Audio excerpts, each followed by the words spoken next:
မှာအရေးကြီးဆုံးဖခင်တန်ကြားတတ်ဖို့ပဲဖြစ်တယ်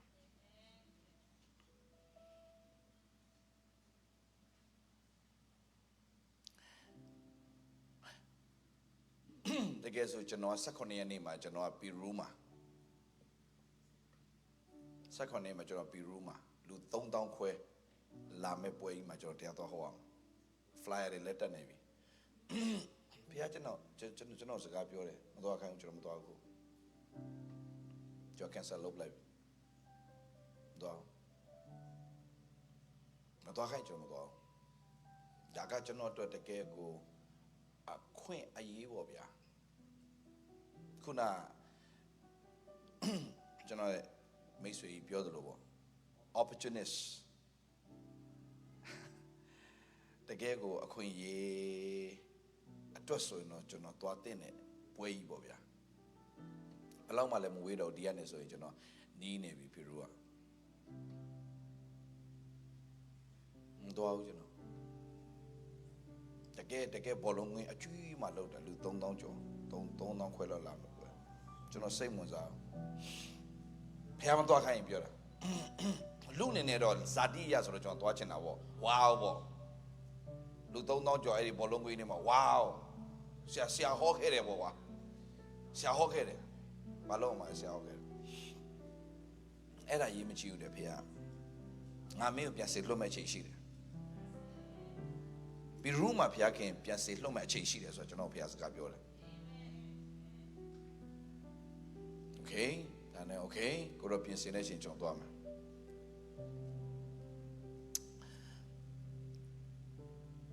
တင်းရဲ့ life မှာထူးခြားသောသူဖြစ်ခြင်းနဲ့ဒီလောကရဲ့ system ထဲမှာတင်မရှိခြင်းဘူးဆိုလောက system ဆိုတာရှိတယ်တင်းကိုချုပ်ကင်ထားတဲ့ system ရှိတယ်တင်းအသက်ရှင်ခြင်းနဲ့ရှင်လို့မရဘဲနဲ့သူတို့ရဲ့ဒီ system ထဲမှာချုပ်အခုဗျာလူတွေတော်တော်များများပေါ့ဗျာတနေရာသွားရှင်နဲ့သွားလို့မရဘူးသူတို့မှာပူကပင်ကဘယ်လိုခေါ်မလဲဟိုကိစ္စဒီကိစ္စဟိုလှုပ်ဒီလှုပ်ဒီနဲ့ကျွန်တော်ဆိုဖះသွားခိုင်းကျွန်တော်ညာတွင်းချင်းလဲကျွန်တော်လက်မှတ်ဝယ်တော့ထသွားတာပဲဘယ်နိုင်ငံမှာဖြစ်ဖြစ်ကျွန်တော်ဘယ် system မှာဘယ်ရမှာချုပ်နှောင်ထားလို့မရအောင်ဘာလို့အရေးကြီးတာကျွန်တော်အမြဲတမ်းဖះတန်နာထောင်းတယ်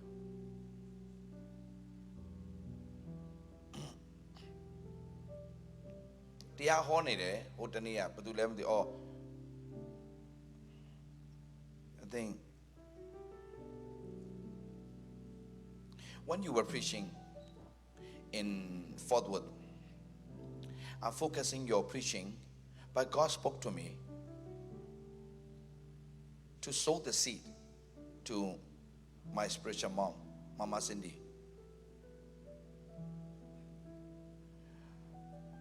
So I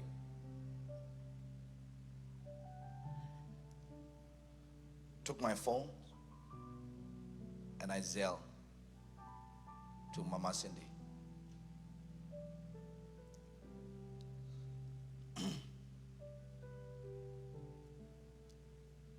Pya kin pho pyaတယ်ချက်ချင်းလှုပ်တယ်ဖျားခင်ဖော်ပြတယ်ချက်ချင်းထားလှုပ်တယ်ဖျားပေးခိုင်းတဲ့အရာချက်ချင်းထပေးတတ်လို့လားမသိဘူးကျွန်တော်အကောင့်ထဲမှာဖျားပတ်စံရေးလဲပြန်ထည့်တယ်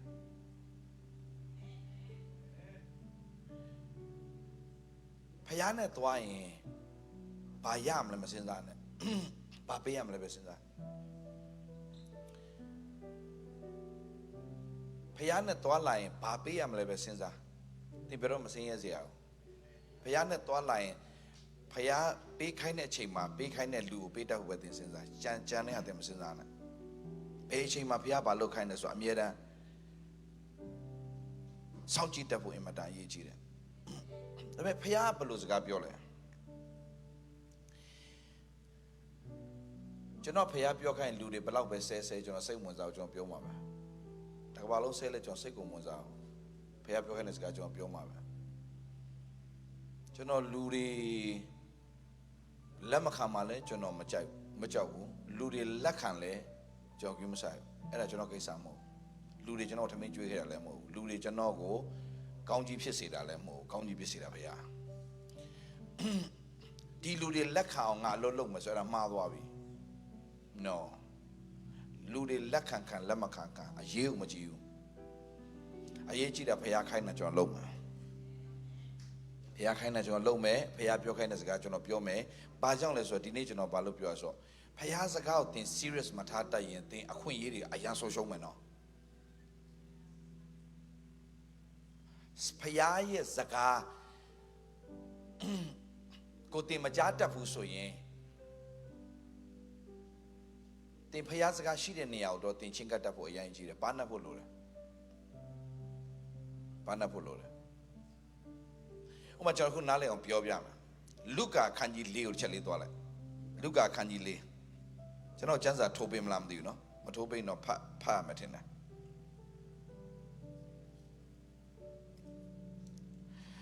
လုကာခန်းကြီး၄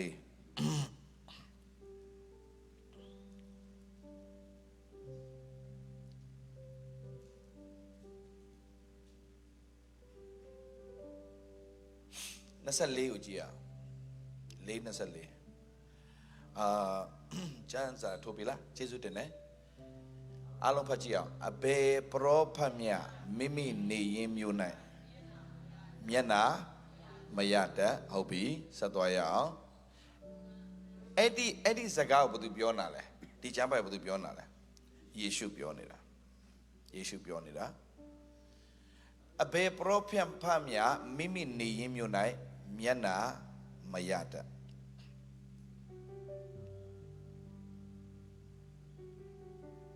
ပြောချင်တာပရောဖက်ဖျားရဲ့ပရောဖက်တွေကသူများတွေညင်းပယ်ခံရတာများတယ်ဘာလို့လဲလားဖျားပြောခိုင်းတဲ့စကားကိုပြောလို့လူတွေကဖျားရဲ့စကားတန်ထသူတို့နှစ်သက်တဲ့သူတို့ကြားချင်တဲ့စကားပဲသူတို့ကြားချင်တာဖခင်ရဲ့စကားတင်ကြားချင်တဲ့စကားဖြစ်ချင်မှဖြစ်လိမ့်မယ်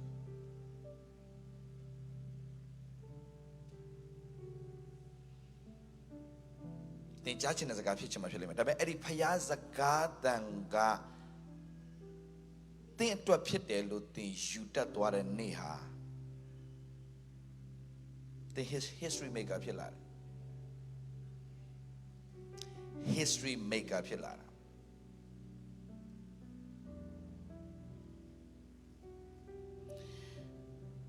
25မှာ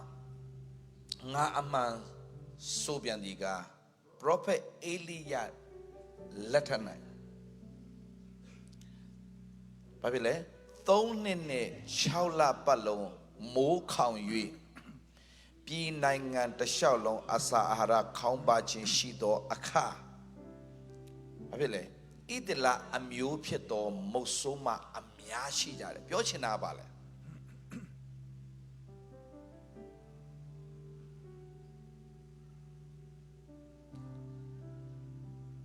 ဖယားတရားကိုင်းဆိုင်တဲ့မုတ်ဆိုးမတွေအများကြီးရှိတယ်ဒါကိုပြောချင်တာဖယားတရားကိုင်းဆိုင်တယ်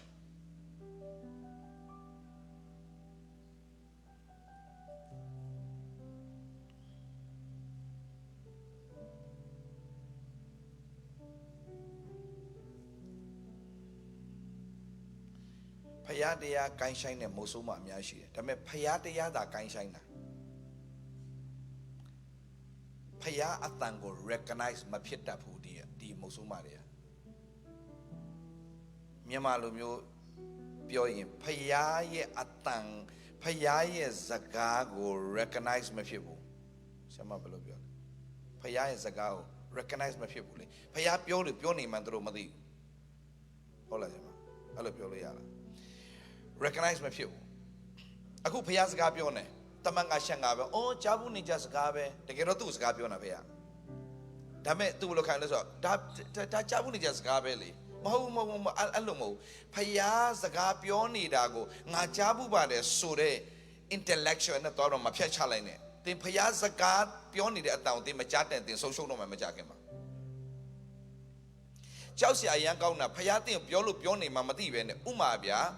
ကျွန်တော်ရဲ့မိတ်ဆွေတယောက်ရှိတယ်I don't know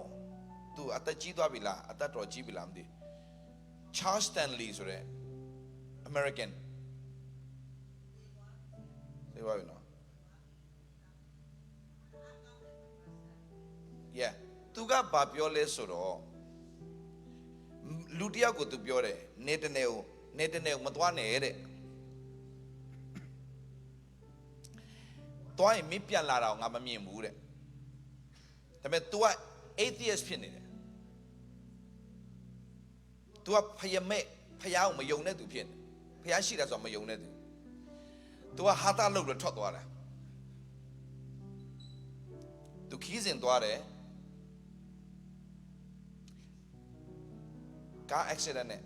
လေနဲ့ပဲသွားတာအဲ့ဒီမြို့ကိုရောက်တယ်အဲ့ဒီမြို့ရောက်2ရက်ကြာမှာကား accident နဲ့သေတယ် तू ပြန်လာလားမရှိဘူးမသွားနဲ့လို့ဖျားစကားပြောလို့ပြောလိုက်တယ်ဒါပေမဲ့ तू serious မထားလိုက်ဘူးအဲ့ serious မထားလိုက်မို့ဖျားစကားကိုယုံမယုံတာ तू ဆုံးရှုံးသွားတယ်ဒါပေမဲ့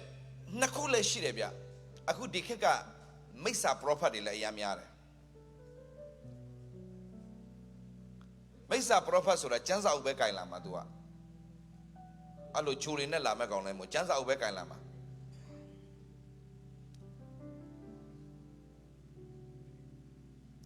ပြီးတော့မှ तू ကသုံးမယ်ဖခင်နာမအောင်ဘုရားသခင်ကဖော်ပြတယ်ဖခင်ကဖော်ပြတယ်ဆိုတော့လာအောင်မယ်ဒါကြောင့်မြန်မာပြည်မှာဆရာတယောက်ပြောတာဆရာလည်းပြက်ပြောချလိုက်တယ်အဲ့ဆရာဘာပြောဆိုတော့ဖခင်ဖော်ပြလို့ပြောလာတဲ့သူမယုံတော့နဲ့တဲ့ဖခင်ကဓာတ်ရိုက်စကားဘာပြောတာဘယ်လိုလဲမသိသူပြောလိုက်တယ်ဆိုတော့ဆရာ तू မကြားဘူးလို့ဖြစ်လိမ့်မယ်လို့တို့တွေထောင်ထဲမှာကျမ်းစာအုပ်ယူသွားလို့မရတယ်ကျမ်းစာနဲ့ပဲဖခင်စကားပြောဆိုမှားတယ်အဲ့ဒါထောင်ထဲမှာကျမ်းစာယူသွားလို့မရတဲ့ကိစ္စဒါပေမဲ့ဖခင်စကားပြောခဲ့တယ်ဆရာ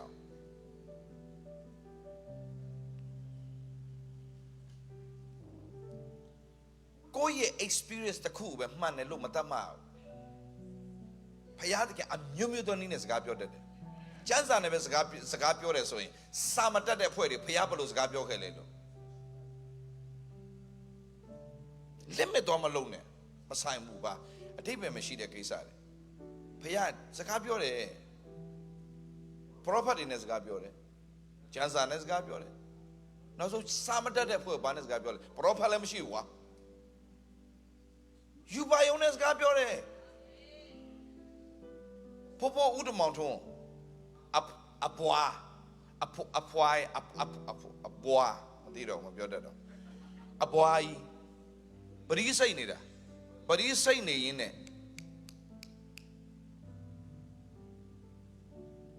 ကောင်းငင်တမန်ဆင်းချလာပြီးတော့သူပရိစိတ်နဲ့ထဲမှာကောင်းဆင်းချလာပြီးတော့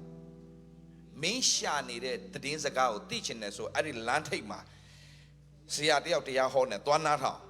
အဲ့ဒါနေရှာနေတဲ့အဖြစ်ပဲသွားထိုင်တယ်ပရိပဲကင်သွားတယ်သွားထိုင်တယ်သွားနားထောင်တယ်အဲ့မှာယေရှုရသွားတယ်ယုံကြည်လက်ခံတဲ့ချက်ချင်းအဲ့နဲ့မျိုးဆက်ဆင်းလာတယ်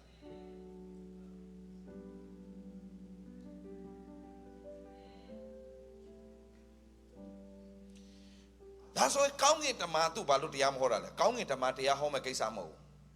တရားဟောမဲ့ဒုက္ခကိစ္စဖခင်ရွေးကောက်တဲ့သူတွေအားဖြင့်လူချင်းပြန်စကားပြောခိုင်းတယ်အမေအဲ့ဒါကိုစာရန်လက်စားပြီးတော့ copy ကူးပြီးတော့မိစ္ဆာ prophet ပြန်သုံးချပြီးတော့မှဖခင်စကားလိုပုံစံမျိုးနဲ့လှည့်စားတဲ့ကာလလေဒီကာလဖြစ်နေပြန်အောင်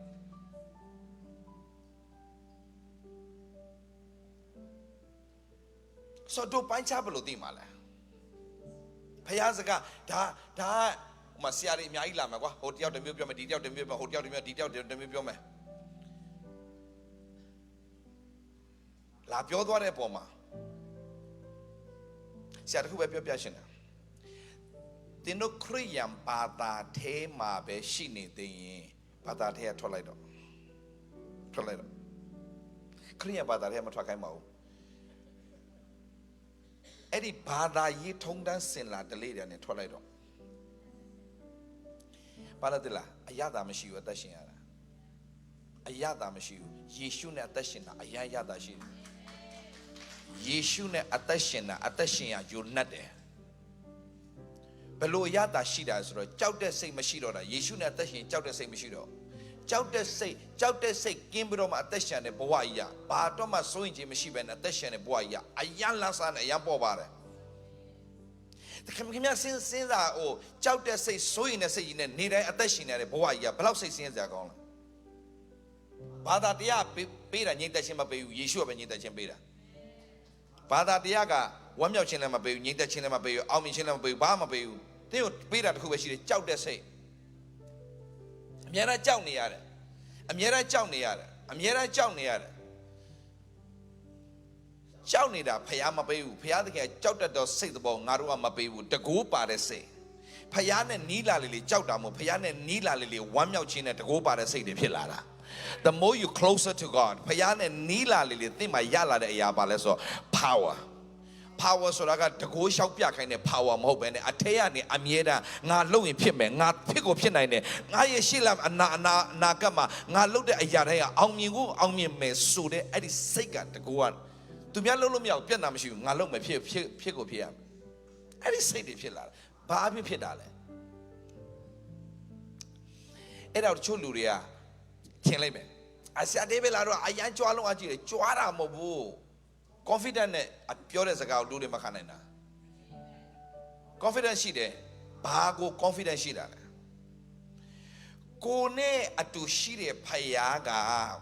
ဘယ်လိုဖျားလဲဆိုတာပူတိလာလေကြောက်တဲ့စိတ်မရှိတော့လေပဲအဲ့ဒီကြောက်တဲ့စိတ်မရှိတဲ့အခါမှာနောက်ဆုံးပြကျွန်တော်ပြောပြမယ် level တစ်ဆင့်ကိုသွားမယ်ဆိုရင်ပေါ့ဗျာဘယ်လိုလဲဆိုတော့ဖျားသခင်ကိုစကားပြောတာကိုကြားတတ်သွားရင်ကိုပြောတဲ့စကားတိုင်းကိုဖျားတောင်းဝင်ယူတယ်ရလာမလို့ကျွန်တော်ပြန်ပြောပြမယ်ဖျားစကားကိုကြားတတ်သွားတဲ့သူကဖျားစကားကြားတာဆိုတော့လွယ်လွယ်လေးညီကိုမောင်မတော်ဖျားစကားကြားတာအရင်မခက်ခဲဘူးတင်ဖျားကိုစိတ်ဝင်စားလို့ခတ်နေတာဖျားကိုတရင်လောက်တော့စိတ်ဝင်စားဘူးရုပ်ရှင်လောက်တော့စိတ်ဝင်စားအောင်ကိုရီးယားကားလောက်တော့စိတ်ဝင်စားအောင်တရုတ်ကားလောက်စိတ်ဝင်စားအောင်အချစ်ကားလောက်စိတ်ဝင်စားအောင်တရင်လောက်တောင်တင်စိတ်ဝင်စားအောင်ဟိုမှာဘာဖြစ်လဲဒီမှာဘာဖြစ်လဲဟိုအရေးဒီရေးတော့ရှောက်စိတ်ဝင်စားတယ်ဖယားအဲ့လောက်တိစိတ်ဝင်စားတယ်ခမရတန်ဖယားတန်ကြားတာလွယ်လွယ်လေး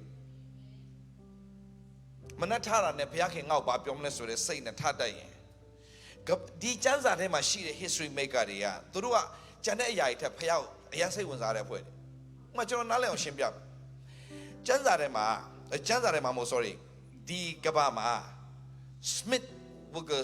Wigglesworth am I right the accent Smith Wigglesworth okay good Smith Wigglesworth the British guy right a British man of God okay သူကအဲ့ဒီလူကသူ့အိမ်ထဲမှာတည်င်းစာလဲဝင်မခံဘူးတည်င်းလဲနားမထောင်ကျန်းစာအုပ်ကလွယ်လို့ तू ဘာမှမဂ္ဂဇင်းဘာမှဝင်မခံဘူး extreme အရင်ဖြစ်တယ်လို့ तू ပြောတယ်ဒါပေမဲ့ extreme မဖြစ်ဘူး तू အပြင်လူတွေမြောက်များစွာတည်တဲ့သူပြန်ရှင်ခဲ့တယ်မြောက်များစွာတည်တဲ့သူပြန်ရှင်ခဲ့တယ် why seriously ဖယားနဲ့တကယ်တွိုင်းဖယားလည်း seriously သုံးတယ် seriously ဖယားနဲ့တကောင်ဖယားယူဖယားနဲ့တင်အဲ့လောက်ထိမယူတော့ပဲနဲ့တင်လာမပြောနဲ့ဘာမှဖြစ်လာမှာမဟုတ်ဘူးပြီးတော့မှဖယားနဲ့တွားလာရင်ဟို supernatural ထဲမှာဘယ်သူကတွားလာတယ် natural ထဲမှာသူမတွားတော့ဘူးအဲ့ခါမှာလူတွေကဘာဖြစ်လဲဆိုတော့ကျွန်တော်တို့အခုက supernatural နဲ့တွားလာလေဒီလာညီကောင်မောင်မကျွန်တော်မှဘာလာကဘာမှမရှိဘူးလေပြီးတော့မှဟိုကျွန်တော်တို့ပေးတဲ့ဟာတွေကပြန်ကြည့်လိုက်ရင်ဟိုသူများတော့မသိပါဘူးသိစရာလည်းမလိုဘူးဒီဘက်ပေးတာဒီဘက်လည်းသိစရာမလိုဆိုတော့အတွက်ကြောင့်တင်ပေးတဲ့ရောက်သိစရာမလိုဒါပေမဲ့ဖျားပေးခိုင်းဘယ်ချိန်မှငါပေးရမလဲဒါပဲစိတ်ဝင်စားတယ်စိတ်ဝင်စားတယ်ဆိုတော့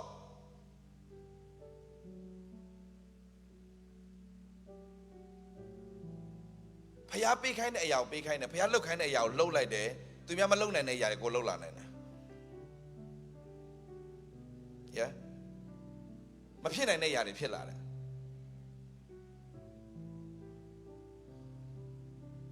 ဘာကြောင့်လဲဆိုတော့ဟိုတင့်မှာရေးတွေတိတ်များနေရင်အဆင်မပြေဘူးမိသားစုရေးစီးပွားရေး ဘာရေးညာရေးအဲ့ဒီအရေးတွေတိတ်များနေရင်တင် shut down လုပ်လိုက်တော့အကုန် shut down လုပ်လိုက်တော့တချို့ဆိုလေဆရာဒေးဗစ်လောက်လာမေးတော့ဆရာရဲ့ဒီလိုဖြစ်နေပြီလိုခက်ခဲတွေတွေ့နေပြီဆရာဘယ်လိုလုပ်ရမလဲဆရာလာမေးတော့ဖြေတော့လေပဲသူတို့မလုပ်ချင်ဘူးကြည့်ဒါဆိုလာမမင်းနဲ့လေလာမင်းနဲ့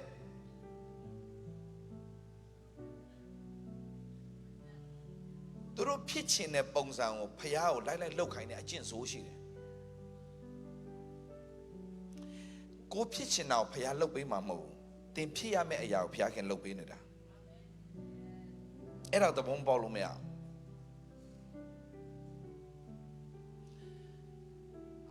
ဆိုတော့ဖះနဲ့တွာလာတဲ့လူတွေအတ္တတာအရန်ပေါ့ပါတယ်အရန်လန်းဆန်းတယ်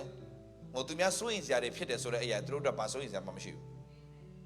ဘာစိုးရင်စရာမှမရှိဘူးကြောက်သူများကြောက်နေရလဲကိုယ့်အတွက်ကြောက်စရာဘာမှမဟုတ်ပြန်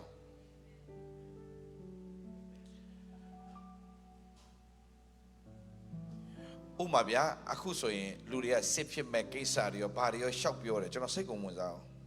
သူ့ဘာသာဖြစ်ချင်တဲ့ချိန်ဖြစ်ဒီလောကကြိုက်တဲ့ချိန်ထွက်သွားကျွန်တော်တို့လုံခြုံပြီးသားကျွန်တော်ထာဝရသက်ရထားပြီးသားကျွန်တော်ခရစ်တော်၌ရှိပြီးသားဖြစ်ချင်တဲ့စစ်ပွဲမကလို့နျူကလ িয়ার ဘယ်ချိန်မှထားပေါက်စိတ်ကုန်ဝင်စားရတာ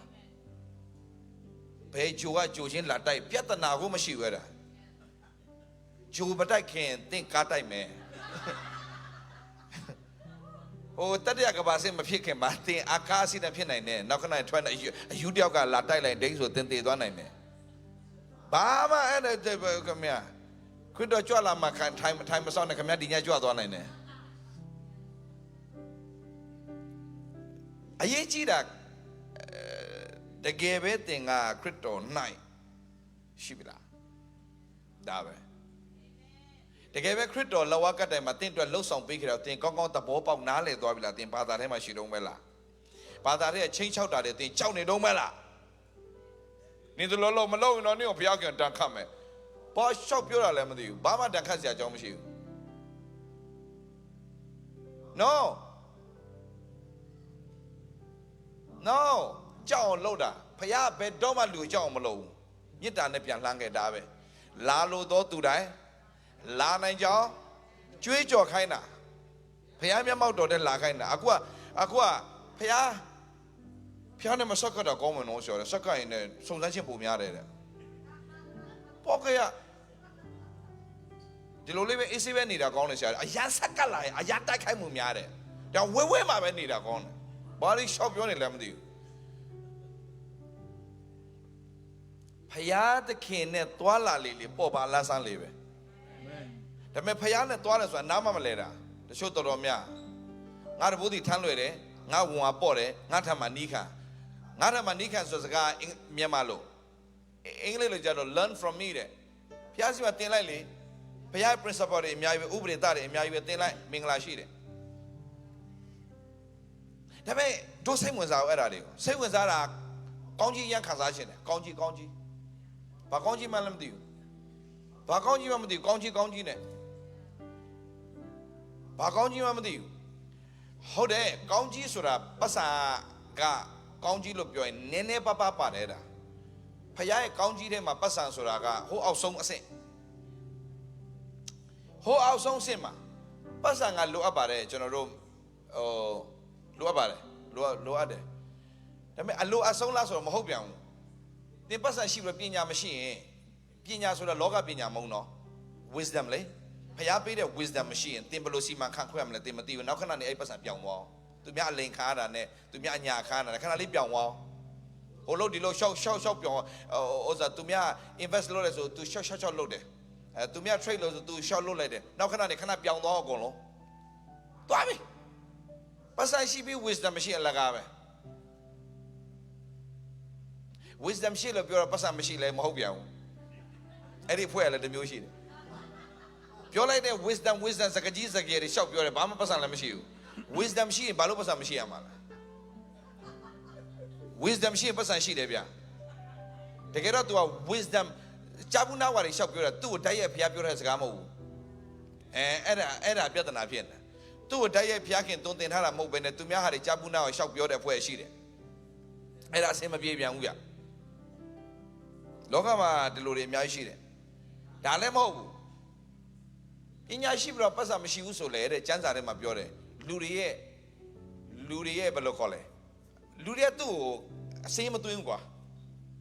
ဘလောက်ကောင်းတာလို့အဲ့လူကပညာရှိတယ်ကွာပညာနဲ့တဲ့မြို့တစ်မြို့လုံးတော့မှကဲတင်တယ်တဲ့နော်ပညာနဲ့မြို့တစ်မြို့လုံးတော့ကဲတင်တယ်ဒေသနာကျမ်းထဲမှာပညာနဲ့မြို့တစ်မြို့လုံးကဲတင်တယ်ကွယ်တဲ့ဒါပေမဲ့အဲ့ဒီစင်ရဲသားပညာရှိရဲ့စကားကိုလည်းဘယ်သူမှသူ့ရဲ့စကားကိုမထီမဲ့မြင်ပြုကြတယ်တဲ့ဆိုတော့ဒီနေ့ကျွန်တော်တို့ယုံကြည်သူတွေရဲ့အသက်တာမှာဘာကြောင့်အဲ့လိုတွေဖြစ်လာလဲကျွန်တော်နိုင်ငံတိုင်းရောက်တဲ့အခါမှာကျွန်တော်ပြောတဲ့စကားတစ်ခုရှိတယ်ပတ်စံနောက်တင်လိုက်နေရသေးရင်ပတ်စံအတွက်တင်ပူနေရသေးရင်တင်ဖယားနဲ့ယဉ်နေဖို့လိုအပ်နေပြီ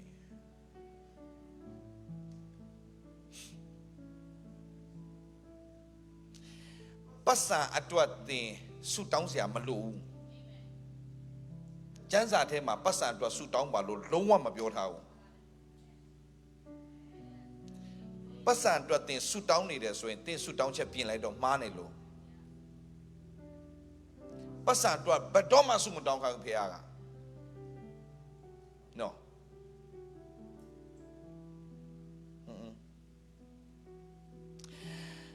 ဒါပေမဲ့ပညာအတွက်တော့ဆူတောင်းခိုင်းတယ်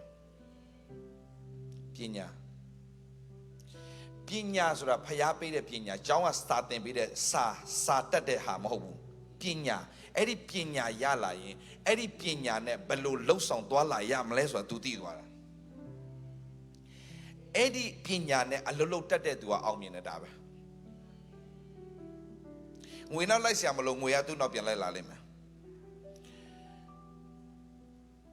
ဖျားသခင်ရဲ့ပြင်ဆင်ပေးထားတဲ့ connection တွေအကုန်လုံးမိလာလိမ့်မယ်ဒါဆိုရင်အဲ့ဒီပညာတွေအားလုံးဘယ်ကနေလာတာလဲဖျားစကားနဲ့လာတာအဲ့ဒါမှတ်ထားပေးပါဘယ်ကနေလာလဲ yeah ပြန်ပြောမယ်ဘယ်ကနေလာလဲပတ်စံထအရေးကြီးတာပါလဲပညာပတ်စံထအရေးကြီးတာပါလဲဒါပေမဲ့လူတွေတော်တော်များများကဘာဖြစ်လဲအခုဗျာဒီဆန်ဖရန်စစ္စကိုမှာကျွန်တော်ကနေပြီးတော့မှခရိယန်နေတယောက်ကိုဒေါ်လာ1000ပေးပါမယ်လာခဲ့ပါလို့ပြောရင်ဒီမှာတန်းစီနေလိမ့်မယ်ဒေါ်လာ1000ပေးမယ်တမိသားစုဒေါ်လာ1000ပေးမယ်လို့ပြောတာ ਨੇ ဒီမှာဒီလမ်းမှာတန်းစီနေလိမ့်မယ်ဒါပေမဲ့နှုတ်ကပတ်တော်ဆိုရင်စိတ်ဝင်စားတော့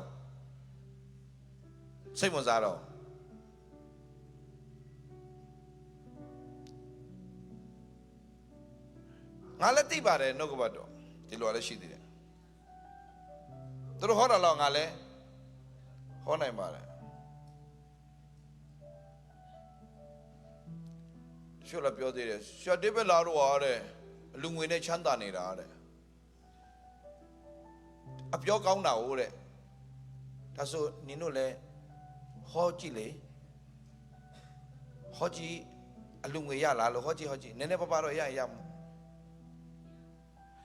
ဒီဖရာသက်ရှင်နဲ့သွားပတ်လို့မရဘူးသူမသုံးရင်ဒီငါဒီလို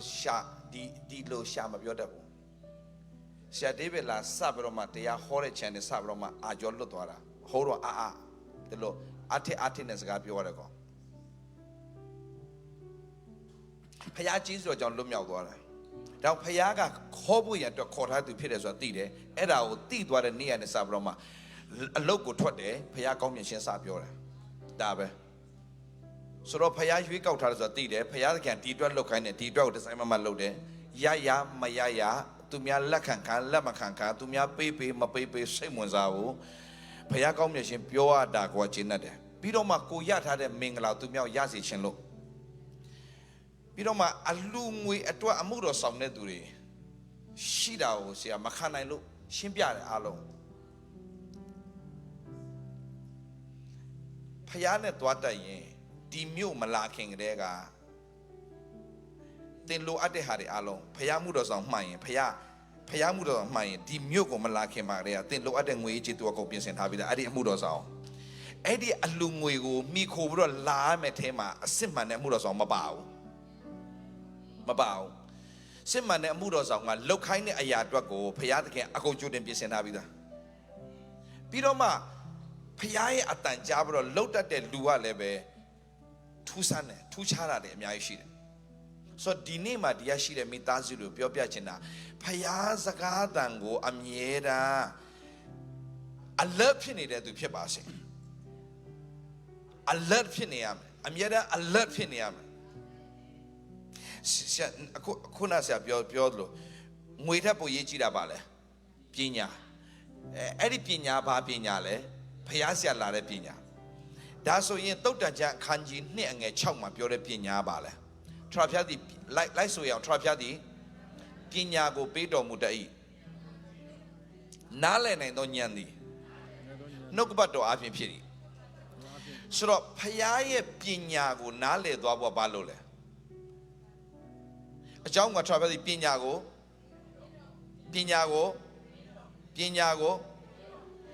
okay so နားလည်နိုင်သောဉာဏ် for the Lord gives what wisdom အဲ့ဒီ wisdom နဲ့ကျွန်တော်တို့ကအလုပ်လုပ်ရတာဟိုအလူငွေများများပေးနိုင်တဲ့လူတွေကိုမျက်နာချိုသွေးနေရတဲ့အမှုတော်ဆောင်မဖြစ်စေရဘူးဘယ်အလူငွေမှလည်းစိတ်ဝင်စားတယ်ဘယ်အလူငွေမှလည်းစိတ်ဝင်စားတဲ့အကြောင်းလည်းမရှိဘူးကျွန်တော် generation ကျွန်တော်အဲ့လိုပဲသိနေအမှုတော်ဆောင်ရှင်တဲ့သူတွေအားလုံးဒါပေမဲ့အရေးကြီးတာအလူငွေအရေးမကြီးဘူးပတ်စံလည်းအရေးမကြီးဘူးတကယ်အရေးမကြီးတာ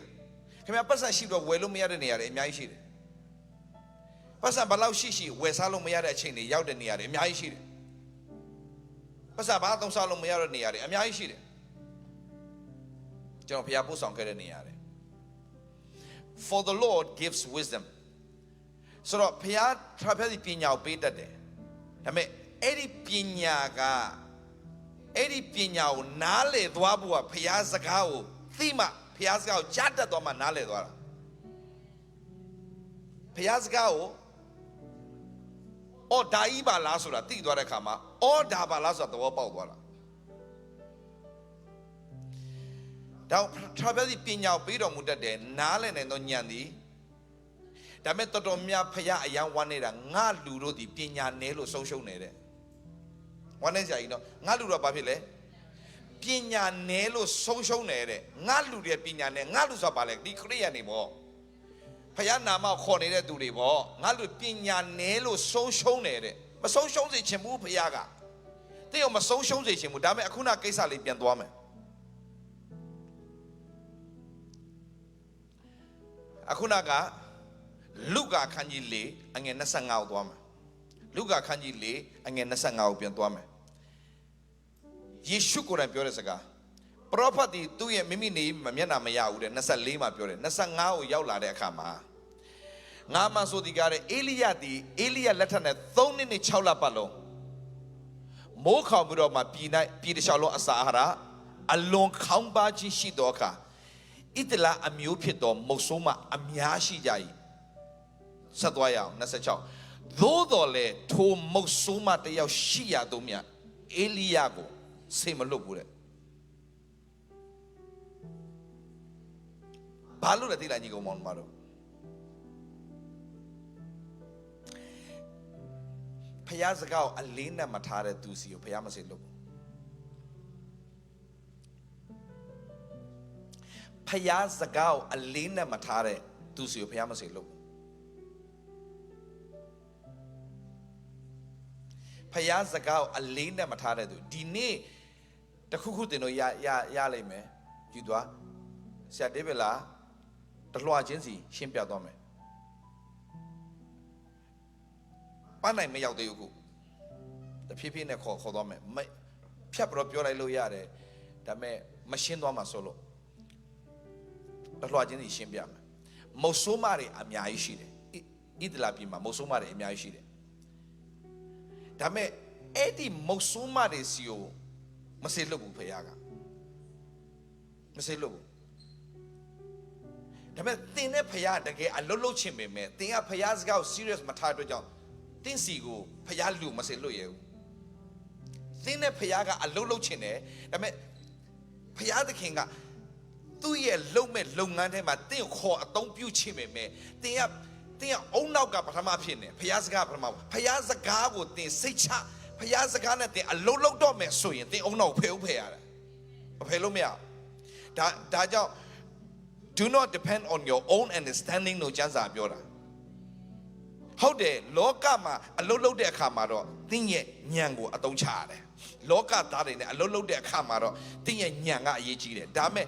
လောကထဲမှာမဟုတ်တော့ဘူးဖခင်နဲ့သင်ဒီလို့သင်အုံနောက်ရုပ်ဖယ်ရတယ်မဟုတ်ရင်သင် yes လို့ဖခင်သခင်ရဲ့အမိန့်တော်သင်မဝန်ခံနိုင်ဘူးအယမ်းလောက်ခတ်လို့ဒီလောကမှာတော့သင်လုပ်ငန်းတွေလှုပ်ဆောင်တဲ့အခါမှာသင်ဉာဏ်ပညာလိုလားလိုတယ်ဒါပေမဲ့ဖခင်သင်စကားပြောလာပြီဆိုရင်သင်သိထားတဲ့အရာတွေအလုံးနဲ့ upside down အကုန်လုံးဖခင်ပြောင်းပြတယ်ဥမာဆိုပါစို့ပီတာကငါးဖားနေတဲ့အလုပ်ကိုလုပ်တာ तू ကယေရှုထက်ပိုပြီးတော့မှ experience ရှိတယ်ဒါပေမဲ့ယေရှုကခဏဝင်လာပြီးတော့မှအရင်နဲ့အရက်တို့ရွှေ့ပြီးတော့ငါ့ကိုအုပ်ဆိုတဲ့ကိစ္စကသူ့ရဲ့အုံနောက်နဲ့စဉ်းစားရင် तू သိထားတဲ့ experience ရ according to his experience ဘယ်လို့မှမဖြစ်နိုင်ဘူး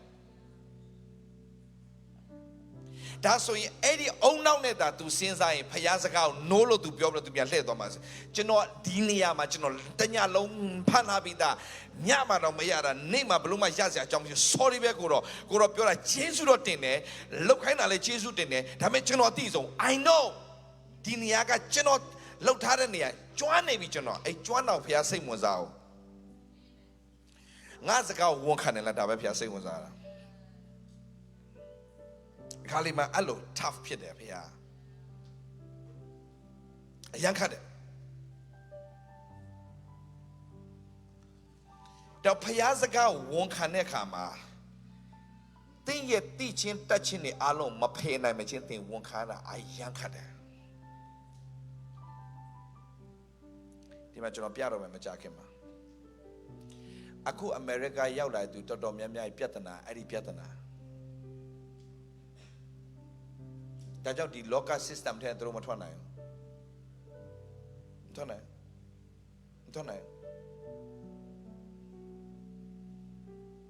ဒီအကျွေးတွေနဲ့ပဲလဲဒီ system ထဲမှာလောက system ထဲမှာလဲပြီးတော့သွားနေကြတယ်အများကြီးဖခင်အလုံးထွက်လို့ပြောတယ်အခြေအနေအလုံးကြည့်တဲ့အခါမှာအလုံးမထွက်ရဘူးထွက်လိုက်ငါတဘိုးထမ်းလွယ်တယ်ငါ့ဘွားပေါ့တယ်ထွက်လိုက်မထွက်ရဘူးမို့ကျွန်တော်ထွက်လို့မရဘူးဘာလို့ကျွန်တော်ကဒီမှာလောက်ထားဒီမှာဝယ်ထားတာဒီလောက်ဝယ်ထားတယ်အဲကျွန်တော်ဝင်နဲ့လောက်ရှိတယ်အဲတော့ကျွန်တော်လုပ်ပြမယ်စပါဘလို့မဖြစ်နိုင်ဘူး maybe 65နှစ်ပြည့်အေးလေ65နှစ်ပြည့်မှာတော့နေပင်စိန်ရွာမှာကိစ္စပဲအဲကြတော့ဖျက်တော့ဆက်ကမယ် too late မင်းအသက်ရွယ်နှုတ်ပြိုတဲ့အချိန်မှာငါ့ကိုပေးပါလို့ပြောထားတဲ့ကိစ္စကိုနှုတ်ပြိုနေတဲ့အချိန်မှာဖျက်မပေးနိုင်ဘူးဘာကြောင့်လဲဒီ system လေးနဲ့သွားနေလို့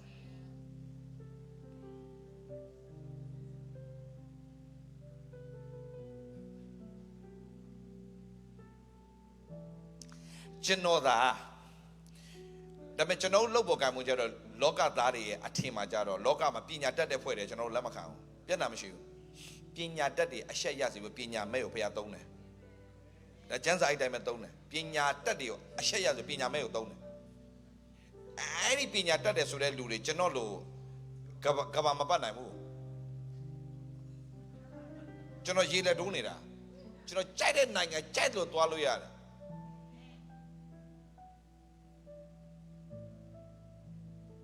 ဖျားခင်အလိုတော်ရှိလို့ဒီမှာ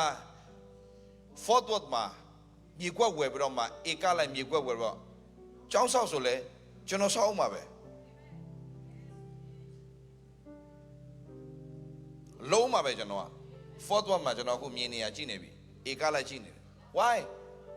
လကားမဟုတ်ဖျားလောက်ခိုင်းကျွန်တော်လုံးပါပဲမယူရတာမဟုတ်ကျွန်တော်လှုပ်ကိုလှုပ်ရဲတာဒါကြောင့်အရန်တော်တဲ့သူဖျားသုံးတာမဟုတ်လှုပ်ရဲတဲ့သူဖျားသုံးတာဒါပေမဲ့သူများလှုပ်လို့ရှော့ရှော့လှုပ်တဲ့ဖွဲ့လည်းရှိတယ်အဲ့ဒါကြောင့်ဘာမှမရပြန်ဘူး နှစ်သိမ့်စုကြောက်တလုံးရမယ် I don't know အဲ့လိုမဟုတ်ညီကိုမောင်မဒါမဲ့လူတွေကဘာဖြစ်လဲဆိုအဲ့ဒီအေလိယလက်ထက်တုန်းကရှိတဲ့မုတ်ဆိုးမတွေတော်တော်များအဓိကပြဿနာကဘုရားတော်မှာမလွှတ်ရဘူးသူတို့စီလွှတ်ရင်သူ့ရဲ့ပရောဖက်ငတ်မှာတိလို့သူပရောဖက်ငတ်မှာကြောက်လို့မလွှတ်ရဘူးဗျာဘယ်တော့လို့လဲဇီးတုံပြီးဇရတမြို့သူဖြစ်တော့မုတ်ဆိုးမတယောက်ရှက်သူစေလွတ်တယ်စဉ်းစားကြည့်အဲ့ဒီမိန်းမကဣသလအမျိုးမဟုတ်ဘူးတပါးမျိုးသမီး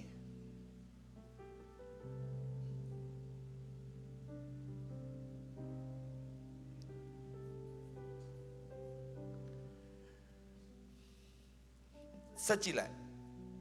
ပရောဖက်အေလိရှေလက်ထက်မှာလည်းအဲ့တိုင်းပဲဣသလမျိုးမှာနူနာဆွဲတဲ့သူအများကြီးရှိနေတယ်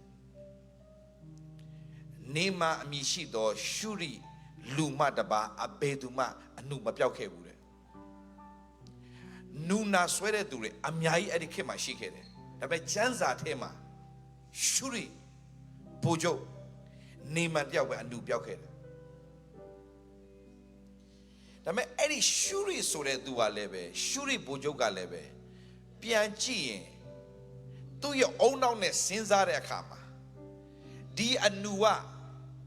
တန်တန်ရှင်းရှင်းလောက်ရတဲ့ကိစ္စကိုအညစ်ပတ်ဆုံးရည်ထဲမှာသွားစိတ်ခိုင်းတဲ့9ကြိမ်ဒါလူနေနဲ့စဉ်းစားရင်တော်တော်မိုက်ယူရဲပဲဒါတော့သူစိတ်ဆိုးတာလေပထမသူညောင်ပယ်ပလိုက်ပြီးတော့မှဘာလုပ်လဲဆိုတော့ yes and amen လို့ဝန်ခံလိုက်တဲ့အချိန်ကျတော့ဖျားဆလို့လုပ်တော့တာမကြည့်ကျွန်တော်ပြမယ်သွားကြည့်ဒီကိစ္စကျွန်တော်ဘာလို့ပြောလဲဆိုတော့ကျွန်တော်ပြောပြမယ်ဒီအမေရိကမှာနည်းနည်းကြာသွားပြီဆိုရင်ဖျားစကားကိုဘာစိတ်ဝင်စားတော့တော်တော်များများပြဿနာဘာဖြစ်လာဆိုတော့ငါသိပြီးသားတောင်းဆရာလောက်အလောင်းပြောနေသူတို့ကကြမ်းတက်ပုဂ္ဂိုလ်လောက်ပဲစိတ်ဝင်စားတယ်ဖျားကြမ်းတက်ပုဂ္ဂိုလ်နဲ့အလုပ်လုပ်တာမဟုတ်ဘူးကြမ်းတက်ပုဂ္ဂိုလ်နဲ့လုံးမလို့ဘူး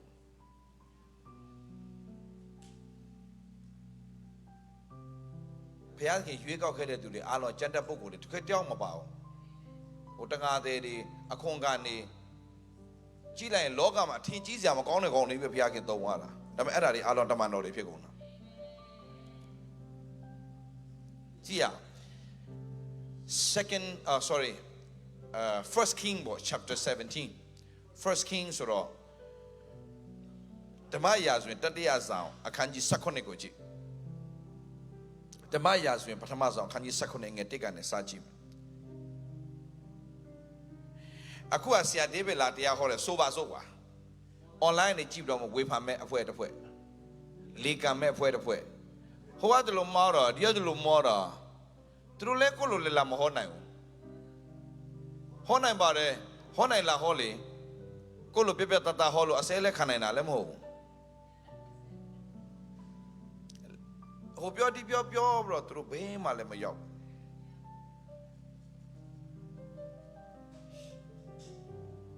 ကျွန်တော်မြန်မာပြည်သားတွေမှာဟောနေတဲ့အချိန်တစ်ချိန်ရှိတယ်ပြီးရင်ကျွန်တော်မြန်မာပြည်သားဟောတော့မှာမဟုတ်ကျွန်တော်မြန်မာလိုဟောချင်မှဟောတော့မှာအင်္ဂလိပ်လိုပဲဟောတော့မှာနောက်ပဲဟုတ်တယ်ဘာကြောင့်လဲကျွန်တော်ခေါ်တဲ့ပုံစံမတူလို့ဟိုတော့ကျွန်တော်ပြောခဲ့တယ်မြန်မာပြည်မှာနေတော့2018တုန်းကကျွန်တော်ပြောခဲ့တယ်မြန်မာပြည်မှာကျွန်တော်ဟောရမယ့်အချိန်က limit ဖြစ်နေပြီနော်ကျွန်တော်ဖျားစကားပြောနေပြီနော်2018မှာပြောတယ်2020မှာအခုကျွန်တော်ပြန်တော့ဟောချင်တော့ဟောလို့မရတော့လေ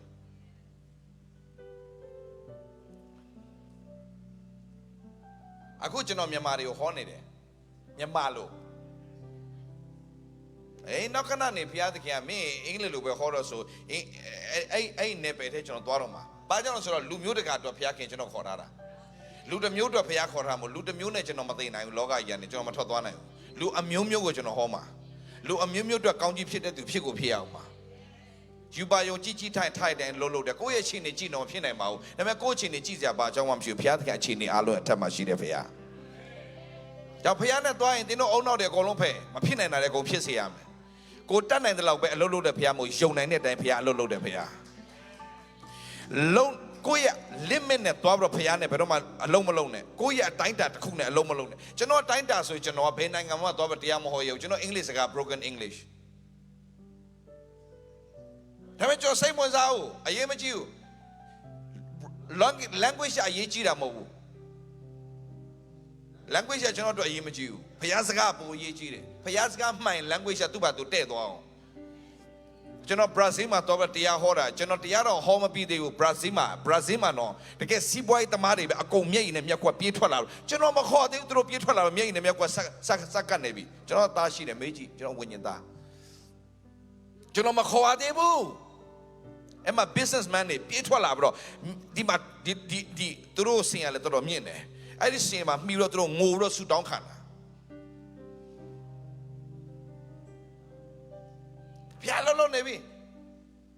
ဆိုကျွန်တော် level တဖြည်းဖြည်းနဲ့သွားမယ်ဒါပေမဲ့ကျွန်တော်ပြောပြချင်တာမြန်မာပြည်သားတွေနောက်မကြပါနဲ့လို့ကျွန်တော်ပြောချင်တယ်ဘာသာထဲမှာပဲလူမျိုးထဲမှာပဲအချိန်ကုန်လို့ဘုရားသခင် level တစ်ခုတင်ချင်တယ်ငါလူတွေပညာနဲ့လို့ဆုံးရှုံးတယ်ဒါပေမဲ့ခွေးလည်းမဆိုင်ပါဘူးသူတို့ကလည်းဟိုစားတဲ့စားရင်တင်နေနေတာလေကားလေးဝယ်ပြီးအိမ်လေးအဲ့လောက်နဲ့အစင်ပြေးနေတာကိုယ့်အတွက်ပဲကိုယ်တက်ရှင်မသိတာဘာတိပဲရှိမှာလဲကိုယ့်အတွက်ပဲကိုအလားဟိုအလုပ်တွေလုပ်ပြီးတော့မှဒီနိုင်ငံဘာလာလုပ်တာလဲခင်ဗျာအလုပ်တွေလုပ်ပြီးတော့မှအစင်ပြေဖို့လေကိုယ်မိသားစုတွေစားဖို့နေရအတွက်အစင်ပြေဖို့အမျိုးတွေနဲ့ပြန်ပို့ပေးနေတော့ပြီလား no ငါမင်းတို့လောကအလင်းဖြစ်ထားခဲ့တာလေနောက်ပိုင်းကျွန်တော်အလင်းကြောင်းကျွန်တော်ဟောမယ်အလင်းကြောင်းကျွန်တော်ဟောမယ်ဘာအလင်းလဲဆိုတာအရေးကြီးတယ်ကိုမောင်မိုက်ထဲမှာရှိလို့ရှိမှမသိဘဲနဲ့ရှိနေသူတွေအများကြီးရှိတယ်ကိုမိသားစုလည်းမောင်မိုက်ထဲမှာရှိနေမသိတဲ့သူအများကြီးရှိတယ်ဒါကြောင့်အဲ့ဒီ level ထဲကိုသွားရှင်းနေဆိုရင်ကျွန်တော်တို့ကောင်းကောင်းသဘောပေါက်မဲ့အရာတစ်ခုကဖျားစကားကိုဝန်ခံတတ်တဲ့သူတွေဖြစ်ရမယ်တင်းရဲ့ဘာမှနားမလဲတော့ညာလဲပဲဖျားစကားလာပြီဆိုရင် yes and amen လို့ဝန်ခံတတ်ဖို့အရေးကြီးတယ်ကျွန်တော်ပြမယ်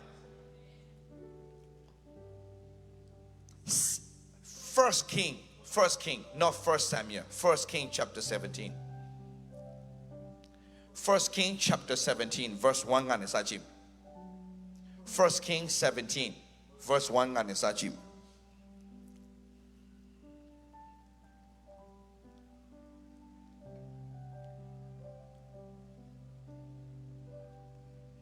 Okay First King chapter 17 Okay ကြည့်မယ်အားလုံးကြည့်အောင်ဂိလဒ်ပြည်တိရှဘိမြို့သားအေလိယကငါကိုးကွယ်သောဣသလမျိုး၏ဖျားခင်ထရာဖျားအသက်ရှင်တော်မူသည့်တိုင်ငါခွင့်မရှိပဲဘာဖြစ်လဲအင်တန်ကာလပတ်လုံးမိုးမရွာနှင်းမကြရဟုအာဟပ်မင်းအားမွတ်ဆိုတယ်ထရာဖျားနှုတ်ကပတ်တော်သည်အေလိယသို့ရောက်လာသည်ကပုံရှောင်၍နေလော့ဆက်သွားမယ်တင်းဒီဤရမထွက်သွားလော့သုံးဤရမထွက်သွားလော့အရှိတို့ပြောင်း၍ယော်ဒန်မြစ်တစ်ဖက်ခေရိတ်ချောင်းနားမှာပုံရှောင်၍နေလော့ဆက်သွားမယ်ထိုချောင်းရေကိုတောက်ရမည်ဘာဖြစ်လဲကြီးရတို့ဒီတင်းကိုကျွေးမွေးမိအကြောင်းငါမှာထားပြီဟုမိန်တော့ဘလောက်ဝမ်းနေစရာကောင်းတယ်မကြည့်ကြီးအတော်မှာဖရားရဲ့မှာတဲ့အတန်ကိုကြားတတ်တယ်သူ့တတန်နဲ့ဖန်ဆင်းတဲ့တို့တွေကဖရားတန်မကြားတတ်ဘူးတကယ်တော့ဖရားအတန်မကြားတာမဟုတ်ဖရားအတန်ကို recognize မဖြစ်တာဖရားပြောလို့ပြောနေမှကိုမသိတာလူတွေကဖရားစကားပြောတန်နဲ့ဘာနဲ့သွားရောနေဆိုစိတ်ထင်နဲ့သွားရောနေတယ်အရန် confuse ဖြစ်တာကစိတ်ထင်နေတာလားဖရားပြောနာလားဆိုတာကဖရားနဲ့တကယ်ယဉ်နီးသွားမှပဲအဲ့တော့ပိုင်းခြားနိုင်တယ်မဟုတ်မပိုင်းခြားနိုင်ဘူးပြန်ပြောမယ်အဲ့ဒီနှစ်ခုကြားလေးထဲမှာရှိတယ်ဖရားအတန်နဲ့စိတ်ထင်ကငါဒါ emotion လားငါဖရားစကားပြောနေတာဆိုတာတိဖို့ရတော့ကဖရားနဲ့မိတ္တဟာယဖွဲ့လာတဲ့အချိန်ကြတော့မှဖရားနဲ့ယဉ်နီးလာတဲ့ခါကျတော့အော်ဖရားစကားပြောနေပါလားရဲ့တိသွားတယ်သူတို့ဘယ်လိုသိတယ်ထင်လို့လဲလို့အဲ့ဒါသူတို့ conscious နဲ့သိတာဒီအေလိယတော့ conscious နဲ့သိတာဖျားစကားပြောနေဆိုသိတယ်ဘာကြောင့်ဆိုဖျားနဲ့ယဉ်နီးတာဖ ယားနဲ့ယင်းနီးလိုက်ဖယားပြောနေပြီဆိုတာသိတယ်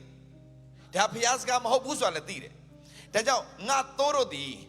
ငါစကားကိုပါလဲကြား၍ငါနောက်ကိုသူတို့ဘာပြောလဲဆိုငါတိုးတို့ဟာတဲ့ငါစကားကိုကျွမ်းနေတဲ့ငါတိုးကငါစကားကိုကျွမ်းနေတိုးထိန်မဟုတ်တဲ့သူရဲ့စကားကိုသူတို့စိတ်ကိုဝင်စားဦးတဲ့ဒီနေ့တို့တွေကလောကစကားကိုဖယားစကားထပ်ပိုစိတ်ဝင်စားတဲ့ဆိုကြတဲ့ဟွာဝမ်းနည်းစရာကောင်းတယ်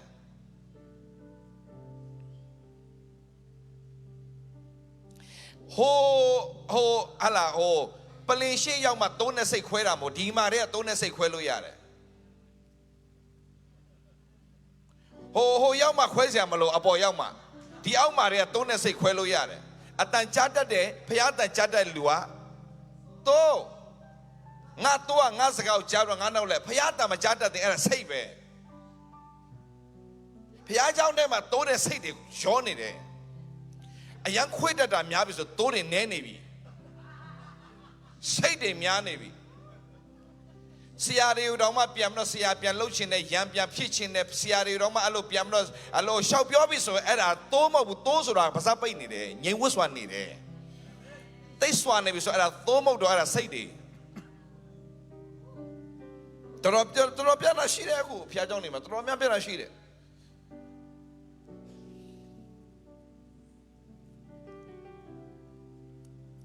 ထိုချောင်းရီကိုတောက်မိကြီးအားတို့သည်တင်းကိုကျွေးမွေးမိကြောင်းငါမှားထားပြီးမိန်တော်မူသည့်အတိုင်း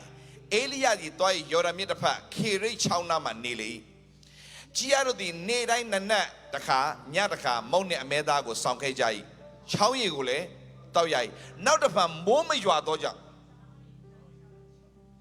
မိုးမရွာတော့ဘာဖြစ်ပြီလဲဆိုတော့တင်တိရမယ့်ຢာတော့ဖယားနဲ့တွားလာရင်အမြဲတမ်းပုံစံတစ်ခုတည်းမဟုတ်ဘူးအမြဲတမ်းပြောင်းနေတယ် तू က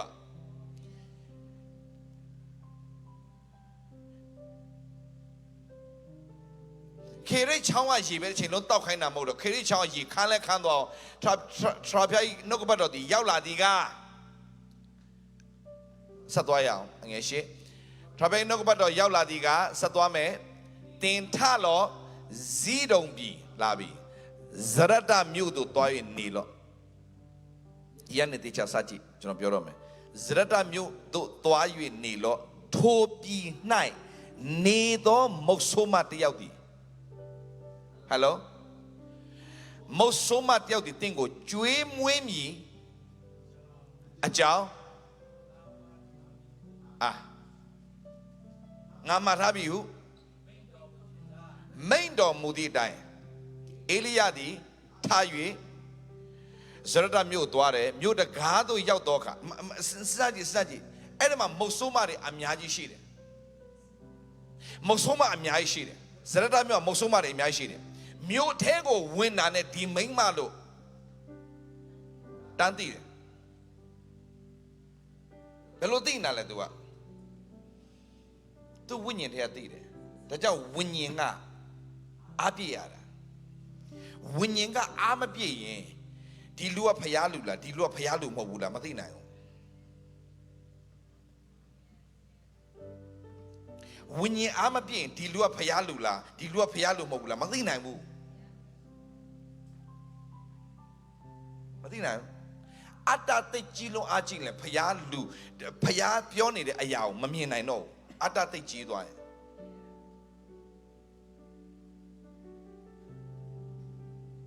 ရရင်ကြီးတယ်ဇရဒမြို့သွားတယ်မြို့တကားသို့ရောက်တော့ခါမုတ်ဆိုးမသည်ထင်းခွေလည်းရှိတယ်အေလိယကငါတောက်เสียရေအနှဲငယ်ခွတ်နဲ့ယူခဲ့ပါလို့ပြောတယ်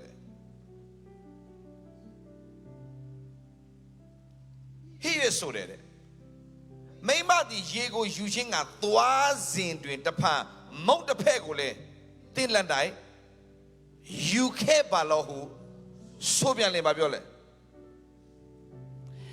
မိမကတင်းဖျားခင်ထရာဖျားအသက်ရှင်တော်မူတဲ့မုတ်ပြားတပြားမှမရှိအိုးထဲမှာမုံညံဘာဖြစ်လဲတလက်စုပ်ဘူးနိုင်စီအနေငယ်သာရှိတယ်ကျမနဲ့တားငယ်ဖို့ဖုတ်၍စားလို့တော့ငါစားပြီးမှသေလို့တော့ငါဘာဖြစ်လဲထင်းနစကိုယခုခွေပါဤဟုပြန်ပြောတယ် အေလိယကမစိုးရင်နဲ့တင်ဆိုသည့်တိုင်သွား၍ပြုတော့တို့ရတွင်အရင်လောက်ခဲ့နောက်မှတင်နေအဖို့လောက်လို့မကြည့်သူ့နေရာမှာခဏတင်ဝင်ကြည့်လိုက်ဒီလူကတာဖျားလူမဟုတ်ရင်သူတို့စားပြီးဒါနောက်ဆုံးလက်ကြံလေးစားပြီးသေရတော့မယ့်ကိစ္စအဲ့ဒီထဲမှာလာလိန်တယ်လို့ထင်ကောင်းထင်သွားနိုင်တယ်အဲ့ဒီကြားထဲမှာငတ်နေတဲ့သူအများကြီးရှိတဲ့အတွက်ကြောင့်လိန်ညာမှုဆိုအမှအယမ်းများနေပြီပြည်ကငတ်ပြတ်တဲ့အတွက်ကြောင့်လိန်မဲ့သူအများကြီးပဲဖျားနာမကိုအလွဲသုံးစားလုပ်လိန်တဲ့အဖွဲ့တွေအများကြီးရှိတယ်လောကကြီးမှာအများကြီး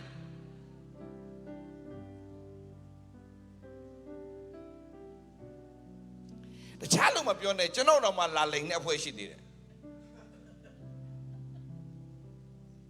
ပရောဖက်တယောက်ဆိုတော့ကျွန်တော်လာလိန်တယ်ဒါမဲ့ကျွန်တော်ကသူပြောတဲ့စကားကမဟုတ်မှန်းသိနေတဲ့အခါမှာသူ့ကိုပြန်ပြီးတော့မှငါသမီးလို့မင်းစောစောလောကထဲမထွက်သွားစေချင်ဘူးဆိုရင်ဒီလိုမျိုးကိစ္စတွေရပ်လိုက်တော့လို့ငါသမီးနောင်တရလို့ပတ်စံတော့မှုတော့မဆောင်နဲ့လို့နင်စောစောသိမှာကြောက်လို့ပြောနေတာလို့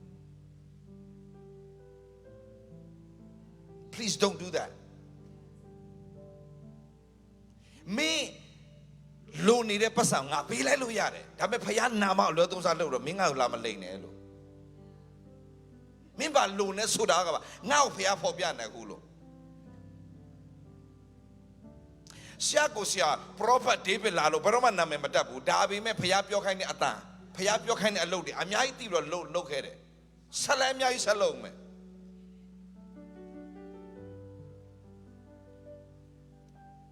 title ကအရေးမကြီးဘူးဆရာအခု apostle ဆိုတော့ apostle ဆိုသူများတွေလာပြီးတော့ဆက်ကပ်ပေးလို့နာမည်ထိတ်ကခေါင်းစဉ်ဆရာလုံးဝမကြိုက်ဘူးတက်လည်းမတက်ချင်ဘူးဒါပေမဲ့တက်အဲ့ဒီလာပြီးတော့ဆက်ကပ်ပေးတယ်မှာဒေါက်တာဘန်လင်းတို့မှာချမ်တို့ကဆက်ကပ်ပေးတော့ကိုကသူတို့အားနာပြီးတော့ကိုကခေါင်းစဉ်ထပ် apostle ဆိုလှုပ်ထားရတယ်ငါ့ကိုမတက်နဲ့လို့ပြောလဲသူတို့ကငါတို့လှုပ်ထားတဲ့ဟာနင်အတိမမပြုတ်တာလားဆိုလာပြောလို့ပြန်တက်ရတယ်ကျွန်တော်တော့မလိုဘူးအဲ့ဒါတွေကအဲ့ဒီခေါင်းစဉ်တွေကဘာမှလှုပ်ရှားလို့မရအောင်ကျွန်တော်ရေးမကြည့် apostle တွေ prophet တွေဘာမှရေးမကြည့်ကျွန်တော်တို့အရေးကြီးတာကဖယားနဲ့ယဉ်နေဖို့အရေးကြီးဆုံးခင်ဗျာဒီအချိန်တိုင်းမှာသူတို့လွတ်သွားရင်တခြားမုတ်ဆိုးမတွေလိုပဲအဲ့ဒီမုတ်ဆိုးမကငတ်ပြသေးမှာစဉ်းစားကြည့်အဲ့ဒီအချိန်တွေမှာခမရဲ့နောက်ဆုံးအချိန်တွေမှာဖျားစကားလာပြောတာကိုတင်ကဖျားစကားမှမသိပဲနဲ့တင်ကလက်မခံလိုက်မိချင်းကြောင့်ဆုံးရှုံးသွားတဲ့မှာတင်မပါဘူးအရင်ရေးကြည့်တယ်ဟယ်လိုခမစီးရကြည့်ကြည့် तू ပြောတဲ့ပုံစံခမပြန်ကြည့်ကြည့်ငါတို့မှာတဲ့တင်ဖျားအသက်ရှင်တဲ့အတိုင်းဟဟလား तू ပြောစကားခုနစကားပြန်သွားပါလေဆရာထန်တောင်နည်းနည်းလေးမိုက်လေးပေးလိုက်ပါဦးဆရာထန်တောင်မကြည့်အဲ့မှာပြောတဲ့စကားဟာလားဘယ်လောက်မှလဲ17လောက်မှလားမပြောလားဆရာဟုတ်17မှာဟုတ်လားဆရာဖတ်ပေးပါဦး17မှာတင်တာ17မှာလားဖတ်လိုက်ပါဦးဆရာမိန်းမကသင်ဤဘုရားသခင်ထာဝရဘုရားအသက်ရှင်တော်မူသည့်အတိုင်းမုတ်ပြားတပြားများမရှိမုတ်ပြားများမရှိဘူးတဲ့ဟုတ်တယ်ပြီးတော့အိုးထဲမှာမုံညက်တလက်ဆုပ်ဘူးနိုင်စီအနေငယ်သာရှိရှိတယ် तू မလိမ်ဘူးလား तू မလိမ်ဘူးအဲ့လောက်ပဲရှိတယ်ဆိုတော့မင်းတို့ငါတို့မှမရှိတော့ငါသားနဲ့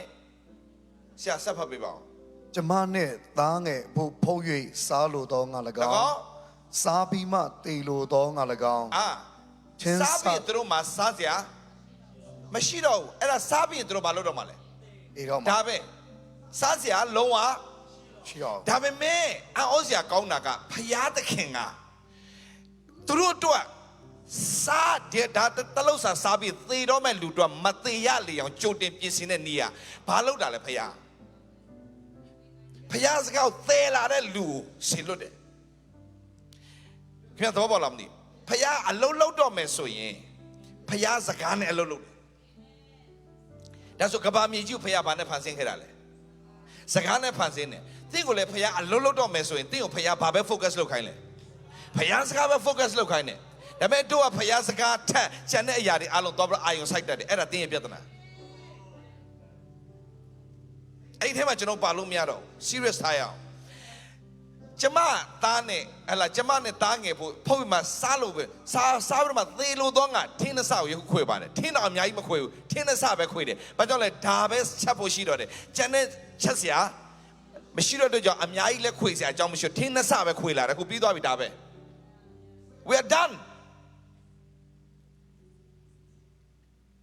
ဒါပေမဲ့အေလိယကမစိုးရိမ်နေတဲ့သင်ဆိုသည့်တဲ့တွား၍ပြုလို့တို့ရတွင်ငါအဖို့မုတ်ပြားငယ်တပြားကိုအရင်လှုပ်၍ယူခဲ့နောက်မှငါတို့အရင်လှုပ်လိုက်ပြီးတော့မှနင်တို့တို့လှုပ်မဟုတ်ဘူးလေခင်ဗျာစဉ်းစားအဲ့ချိန်မှာစဉ်းစားမို့လေကိုတော့သဘောမပေါက်ဘူးထင်တယ်နော်ကိုတော့မပါဘူးကျမနဲ့တားတော့ပဲရှိပါတယ်ဆိုမှ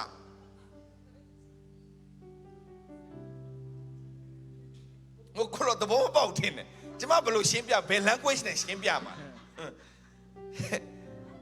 ကိုတော့တဘောမပေါက်တယ်ကျမနဲ့တားလေးတော့ပဲရှိတယ်ကိုတော့တော့မပါဘူး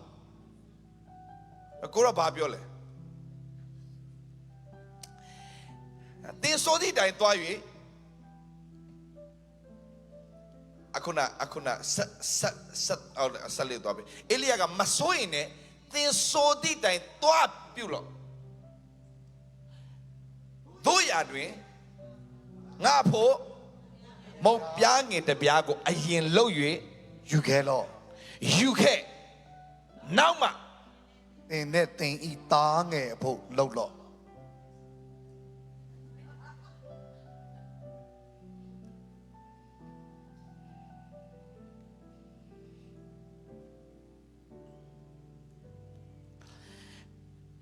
ဒါကိုရတော့ကျွန်တော်ပြီးသွားပြီဒါမဲ့ကျွန်တော်တို့အဲ့ဒီအချိန်နိုင်လေးကကျွန်တော်တို့အတွက်လုံးဝခက်တယ်တင်းကိုဖျားသခင်က natural တဲ့ supernatural ပြောင်းပြီးဆိုရင်ဒီလိုကိစ္စတွေလာတာကိုယ့်အတွက်တောင်မလောက်တဲ့ကိစ္စကိုယ့်အတွက်တောင်မလောက်တဲ့ကိစ္စ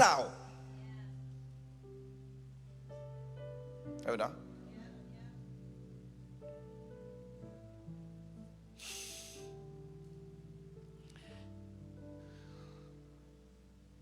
တို့ရာတွင်ငါအဖို့မုတ်ပြားငယ်တပြားအရင်လှုပ်ရယူနောက်မှသင်နဲ့သင်ဤသားငယ်ဖို့လှုပ်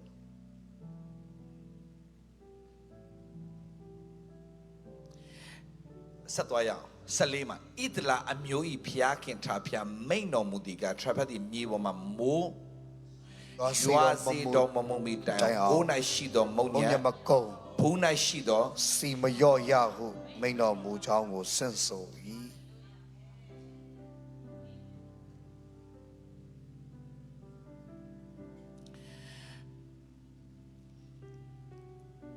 ဒါဆိုကြည့်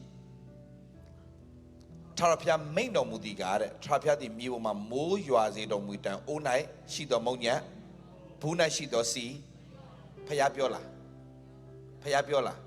ဘုရားမပြောဘူးတေချာဖတ်ကျမ်းစာဘုရားမပြောဘူးဘုရားမပြောဘူးဘုရားပြောတဲ့စကားပါရှိတယ်ဆရာမြင်လားဆရာဘုရားခင်သူ့ကိုပြောတယ်စရတမြို့သွားငါမုံဆုံးမတယောက်ငါမှာထားတယ်ဆရာဖတ်ပဲအငယ်ဘယ်လောက်မှလဲဆရာ9မှာအငယ်9မှာဖတ်လိုက်ပါဦးဆရာသင်ထားလို့ဇီးတုံပြေစရတမြို့သို့သွား၍နေလို့ထိုမြို့၌နေသောမုံဆုံးမတယောက်သည်သင်ကိုကျွေးမွေးမြေကြောင်းငါမှာထားပြီဟုမိန်တော်မူသည်ဒါပဲပြောတယ်ဖေဟာဟိုကိစ္စဖေဟာမပြောဘူးတော့ဘာလဲမသိဖေဟာမပြောဘူးဖေဟာကအဲ့ဒီမြို့ကိုသွားအဲ့ဒီမုတ်ဆုံးမ မင်းကိုကြွေးဖို့ငါမှာထားတယ် that's it ဒါဆိုဒီမိန်းမစီဘာလို့သွားခိုင်းတာလဲပြောဒီမိန်းမကဖယားရဲ့ဖယားစကားလို့ကြားတာနဲ့ serious ထားမဲ့မိန်းမဆိုတာ तू သိတယ်ညင်လားမသိဘူးဖယားစကားကို serious ထားတတ်ဖို့အရင်ကြီးတယ်ကျွန်တော်တို့မတခုတော့ရှိတယ်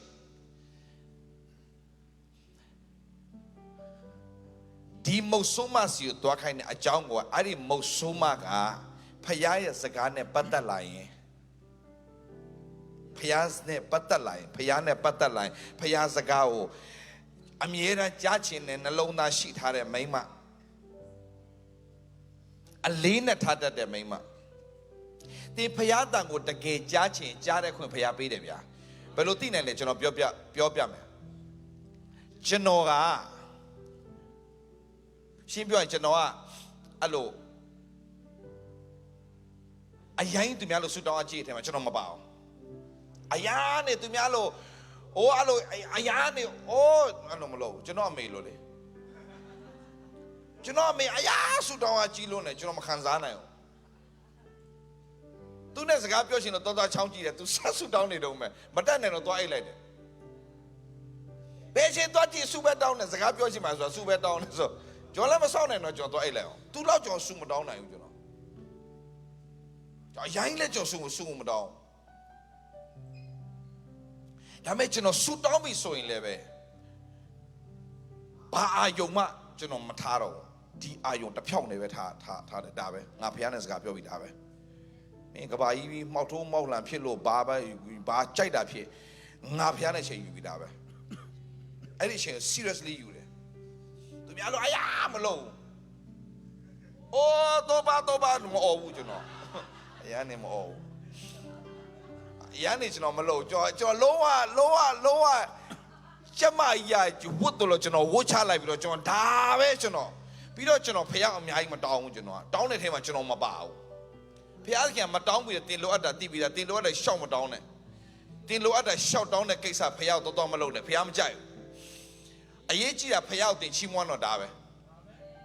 တင်လို့ရမယ့်အရာအကောင်းဆုံးလို့ရမယ့်အရာထိုင်တော့တင်တနားရီလောက်ချီးမွမ်းပစ္စံချီးမွမ်းဘာမလုံးနဲ့တင်ချီးမွမ်းกว่าချီးမွမ်းအဲ့ဒီချီးမွမ်းခြင်းအထဲမှာဘာဖြစ်စေလဲတင်ဆုံးရှုံးသွားတဲ့မှန်သမျှလောကမှာသွားလာရင်တင်ရွေးလျော်ဖောက်ပြန်တတ်တဲ့တဘာဝရှိအထဲမှာစိုးရင်စိတ်တွေကြောက်အများကြီးဖြစ်လာတတ်တယ်အဲ့ဒါချီးမွမ်းအကုန်ပြန်အားပြေလာဆူတောင်းနေလို့အားမပြေဘူးဖျားခင်ပေးပါဟာလေလုယပေးပါဟာလုမပြေဘူးအားမပြေဘူးလုံးဝချီးမွမ်းနဲ့ဒါပဲလုံးနဲ့ဘာမလို့ချီးမွမ်းတာဖျားကောင်းမြတ်ခြင်းကိုရေတွက်ချီးမွမ်းနဲ့ဘာဖြစ်လားအထဲမှာအားပြန်ပြေတယ်ကြောက်စရာကြီးဘာဗိုက်တာမင်မှမလို့တော့ဘူးဘာသူများတောက်တဲ့ထားရှိရပါလဲဘူးတွေဘာမလို့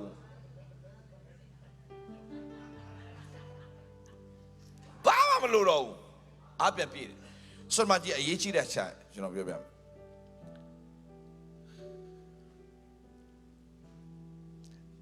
ဖယားသွားဒီမုတ်ဆိုးမစီမှာတင်းကိုကျွေးမယ်ဒါပဲငါမှထားပြီဒါပဲ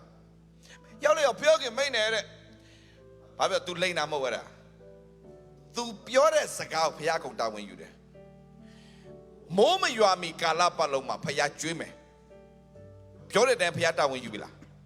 ယူတဲ့သူပရောဖက်ကပြောတဲ့အတိုင်းဖယားတာဝန်ယူတယ်ပရောဖက်မှန်ရင် तू ပြောတဲ့စကားကိုဖယားကတာဝန်ယူပေးတယ်ဥပမာကျွန်တော်ပြောပြဖယားသခင်က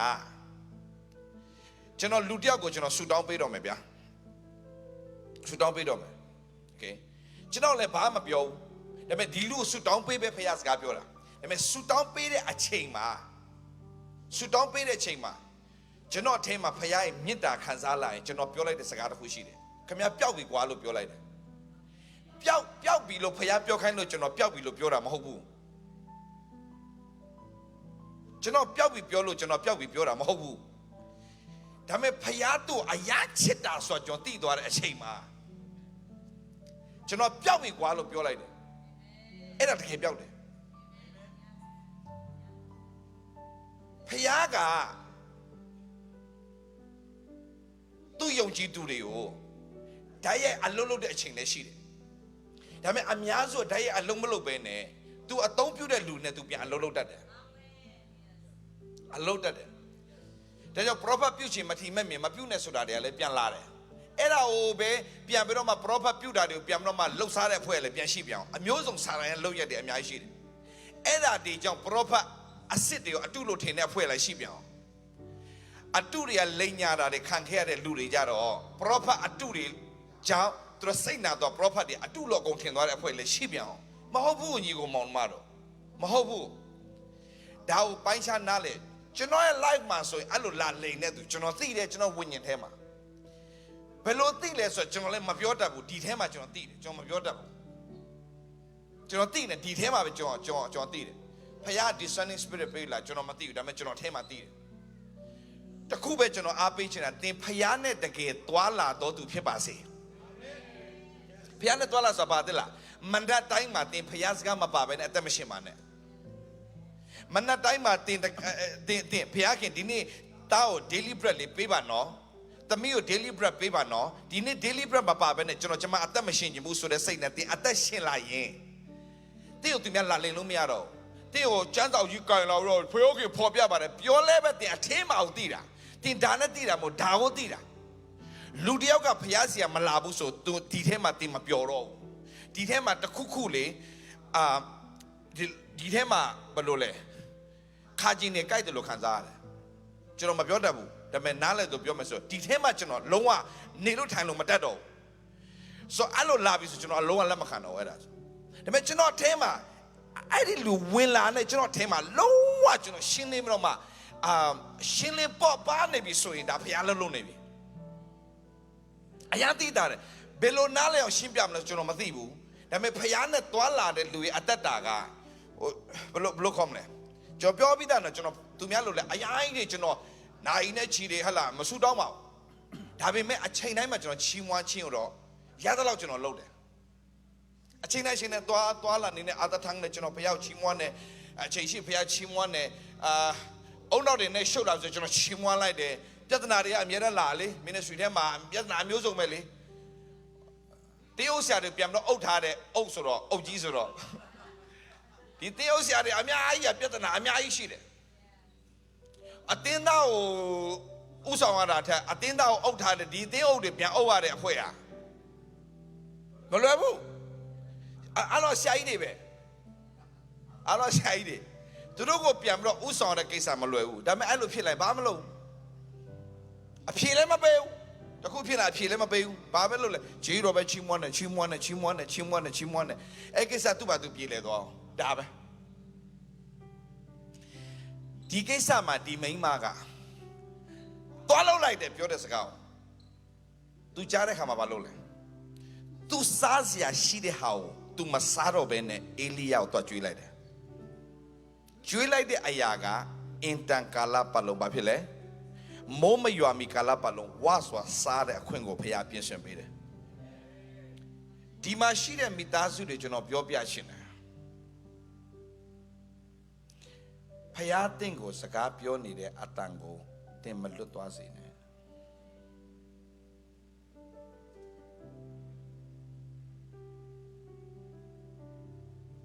ကျွန်တော်အကြောက်ဆုံးကအမြဲတမ်းကျွန်တော်ရဲ့နှလုံးသားကျွန်တော်အမြဲတမ်းဖွင့်ထားတဲ့ຢာတစ်ခုပါဆိုကိုတော့အတန်လွတ်သွားမှကျွန်တော်ကြောက်တယ်နော်ဥပမာဒီကိစ္စတစ်ခုမှာဘုရားသခင်ဒီလိုလှုပ်လိုက်လို့ပြောနေတဲ့အတန်ကိုသင်မကြားတတ်ရင်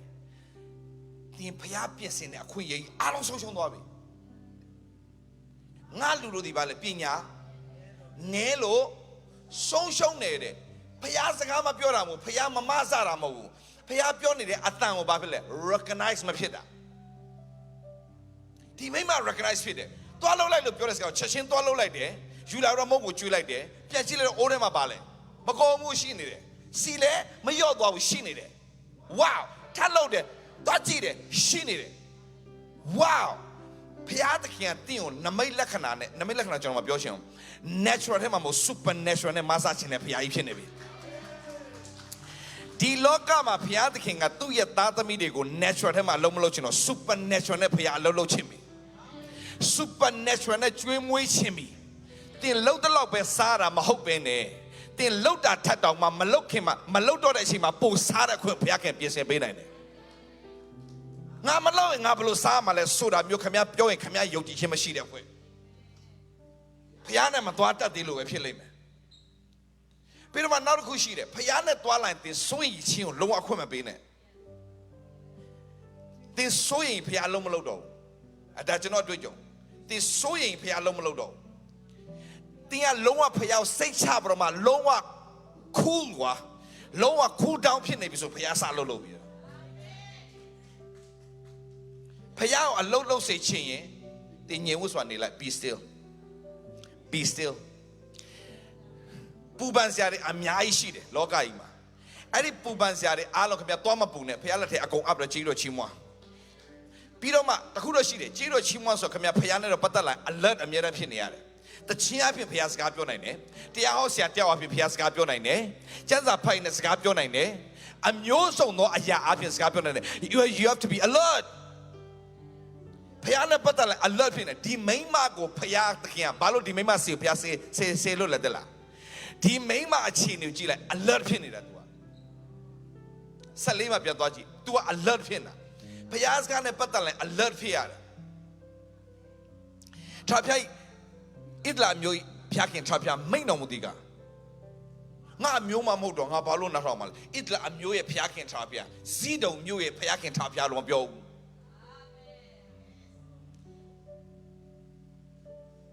ဒါမဲ့ဇီးဒုံမျိုးမှာနေနေတဲ့သူကဣဒလာအမျိုးရဲ့ဖျားခင်ထာဖျားစကားကိုဘာလို့နားထောင်တာလဲမြင်လားညီကိုမောင်မတော်မြင်လားမသိဘူးဇီးဒုံမျိုးကမိန်းမတယောက်ကဣဒလာအမျိုးရဲ့ဖျားခင်ထာဖျားစကားကိုသူနားထောင်တယ်ကွယ်ဣဒလာအမျိုးထဲမှာရှိတဲ့မိန်းမတော်မှာဣဒလာအမျိုးရဲ့ဖျားခင်စကားကိုမထိမဲ့မြင်ပြုတယ်အဲ့ကာလမှာဒါပေမဲ့ဇီးဒုံမျိုးမှာရှိတဲ့မိန်းမကဣဒလာပြည်မှာရှိတဲ့ဖျားရဲ့ဣဒလာအမျိုးဤဖျားစကားကိုသူနားထောင်တယ်ဘာကွာလဲပြောဣဒလာအမျိုးရဲ့ဖျားသခင်ထာဝရဖျားကိုစိတ်ဝင်စားနေတာကသူဖြစ်နေလို့ဒီဖျားဘယ်လောက်စိတ်ဝင်စားလဲသင်အလုတ်ထဖျားစိတ်ဝင်စားလားသင်ရဲ့ကိစ္စအဝဝတဲ့သင်ဖျားစိတ်ဝင်စားလားအရာခတ်သိမ့်တဲ့သင်ဖျားစိတ်ဝင်စားလားသင်စိတ်ဝင်စားရင်သင်စီကိုဖျားသခင်အလုတ်လောက်ကိုလုတ်တော့မှာဖြစ်တယ်အဲ့ဒီဇီးဒုံမျိုးကမိန်းမကဖျားစိတ်ဝင်စားနေဣဒလာမျိုးရဲ့ဖျားကြောင့်ငါ့ကိုရှင်းပြစမ်းဣဒလာမျိုးရဲ့ဖျားကြောင့်ငါ့ကိုရှင်းပြစမ်းဣဒလာမျိုးရဲ့ဖျားခင်ဘယ်လောက်ကြီးမြတ်လဲငါ့ကိုပြောပြစမ်းအမြဲတမ်းဘာဖြစ်နေလဲကျန်တဲ့ຢာတဲ့ဖျားစကားကိုပဲစိတ်ဝင်စားဖျားလက်တော်ယူ तू တိတ်သိချင်တယ်သူမှစမ်းစာလည်းမရှိဘူးရှားဘူးနားပါတယ်ရှောက်တော့ तू မင်းနေရတယ်ဘဝ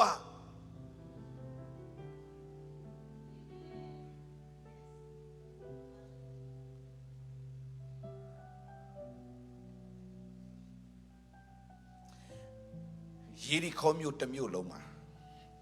ယေရီခေါမြို့တစ်မြို့လုံးယေရှုလာမယ်ဆိုတော့လူတွေထွက်ကြိုလာကြိုတယ်ခင်ဗျကြိုတယ်စောပြောလိုက်တာမကြိုဘူးလို့ပြောဒုက္ခထွက်ကြိုလာဆိုမကြိုးစားလုံးရင်ဒုက္ခကြိုတယ်တစ်မြို့လုံးထွက်ကြိုတယ်တစ်မြို့လုံးထွက်ကြိုတော့ညာလေတစ်မြို့လုံးနဲ့ဇက်ကင်းနဲ့မတူဘူးကြိုပုံကြိုနီးတမျိုးလုံးကယေရှုအဖြစ်ငါတို့ဘာကောင်းကြီးခံစားရမလဲယေရှုကိုစိတ်ဝင်စားတာဘာအတွက်လဲသူတို့အတွက်စိတ်ဝင်စားတာသူတို့အတွက်ယေရှုစိတ်ဝင်စားတာတင်းအတွက်ယေရှုစိတ်ဝင်စားနေသူဘသူဖြစ်ချင်းကိုတင်းတကယ်သိသွားရင်တင်းဖြစ်ချင်းတင်းစိတ်ဝင်စားတော့သူဘသူဖြစ်ချင်းတင်ဖြစ်ချင်းတပိုရေးကြီးတယ်သူဘသူဖြစ်ချင်းတင်အတွက်သူဘသူဖြစ်ချင်းတင်ဖြစ်ချင်းတပိုရေးကြီးတယ်ယေရှုဘသူလဲဆိုတာတင်တကယ်သိဝိုင်းလေတင်ဘာမှမကြောက်တော့တင်ယုံတဲ့ယေရှုကဘလောက်ကြီးမြတ်လဲဆိုတာတင်သိသွားရင်တင်ယုံနေတဲ့ယေရှုကဘာသာတရားရဲ့ဖရားလေးပဲမဟုတ်ပဲနဲ့ ခရိယန်ရဲ့ဖရားလေးပဲမဟုတ်ပဲနဲ့စัจ java တစ်ခုလုံးကဝိညာဉ်စိုးပေါင်းမြောက်များစွာကောင်းကင်တမန်တွေမြောက်များစွာနေပြီးတော့ဒီလိုဝတ်ပြပြီးတော့မှကြောက်ရွံ့ရတဲ့နာမကြီးဆိုတာတင်သိသွားရင်အဲ့နာမကိုတင်ပြောတဲ့တင်မှာတကိုးထွက်လာလိမ့်မယ်ဟာလေလုယာတကိုးထွက်လာလိမ့်မယ်တကယ်ကြီးမြတ်တဲ့ယေရှုအဲ့မဲ့တခုဖြစ်ကျွန်တော်တို့ကအဲ့ဒီနာမကြီးကိုကျွန်တော်မသိတဲ့အခါမှာဘာဖြစ်လဲဆူတောင်းနေတဲ့တန်တရားတွေဝင်နေတယ်တင်ကြီးမြတ်တဲ့ဖခင်ဒီလောက်ကြီးမြတ်ဆိုတင်သိသွားရင်ဆူတောင်းတဲ့အခါမှာတန်တရားမရှိတော့ဆူတောင်းတဲ့အခါမှာတကိုးပါတဲ့စိတ်နဲ့ဆူတောင်းရင်စာရဏင်ကတုံတယ်စာရဏင်ကတုံတယ်တင်ကြီးမြတ်တဲ့ဖခင်တင်ကြီးမြတ်တဲ့ဖခင်ကျွန်တော်ပြပြမယ်ညီကောင်မောင်မတို့ဒီတရက်နေ့ရမှာကွာမနေ့ကတပတ်ခါကြံသေးတယ်ငါတို့မိသားစုတွေမှာပြဿနာရှင်းခေါ်လာခဲ့မိသားစုတွေမှာငွေကြေးပြဿနာဘာညာပေါ့ကွာအထူးဖြင့်ဆရာဝန်မပြောင်းနိုင်ဆိုတဲ့ကိစ္စတွေခေါ်လာခဲ့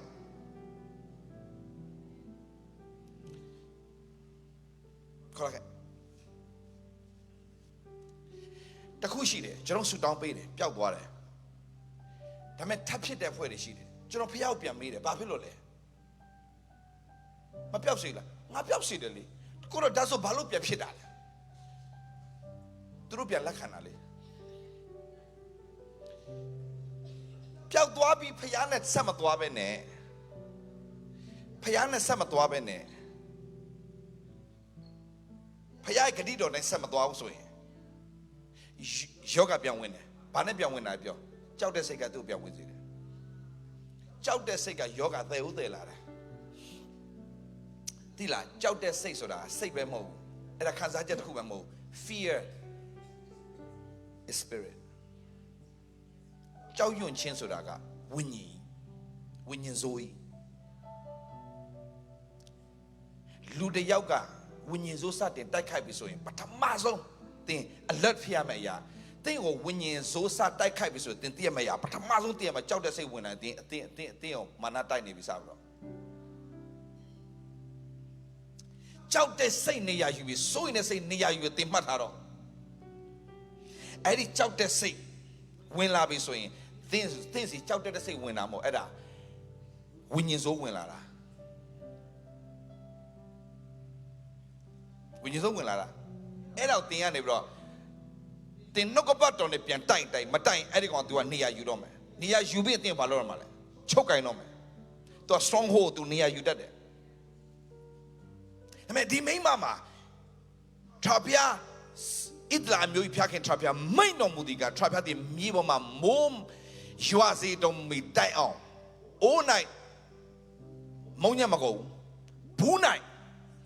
စီမရောအောင်မိန်တော်မူကြောင်းကိုဆင့်ဆိုတယ်အဖေပြောတယ်ဆိုရင်တော့ဘာဖြစ်လဲထိုမုတ်ဆိုးမသည်တွား၍အေလိယစကားအတိုင်းပြုတယ်ဝါဣဒလာအမျိုးရဲ့ဖျားပြောတယ်လို့ပြောတာနဲ့ချက်ချင်းသူထားလို့ပြီဒီနေ့တို့ generation အဲ့ထားလို့ကြည်တာထားလို့ကြည်မချခင်မှာတို့တတ်တယ်ရလိမ့်မယ်မချခင်တတ်တယ်ရလိမ့်မယ်အဲ့တော့လကားပါကွာဆိုတဲ့အဖွဲတွေရှိတယ်ပြဿနာမရှိဘူးဒါပေမဲ့တို့တော့ဝမ်းနေစရာတော့ကောင်းတာပေါ့ပြီးတော့ဆရာအရင်စိတ်မကောင်းဖြစ်တာ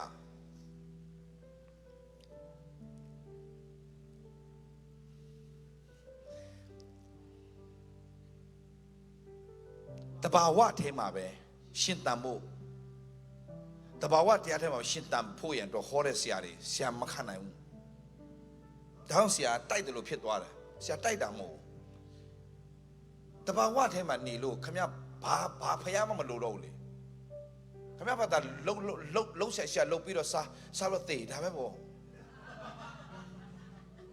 မို့လေခမပြောချင်လောကသားနဲ့ဘာထူးမှလဲလို့ခမလောကသားနဲ့ထူးတဲ့ကိစ္စတော့မလုပ်နဲ့လေဒါကြောင့်ကျွန်တော်အလုံးထွားပြစ်တာလေသူများလဲဒီတိုင်းပဲလှုပ်လို့စားတယ်ငါလဲလှုပ်လို့စားဆိုငါဘာလှုပ်တော့မလဲခ ကနေဒါမှာတော့အဲ့တိုင်လို့ရင်အဲ့တိုင်လို့စားမှာပဲမစားဘူးကွာ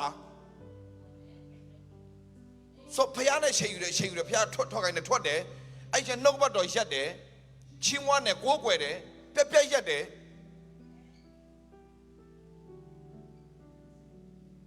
ချင်းတိတီ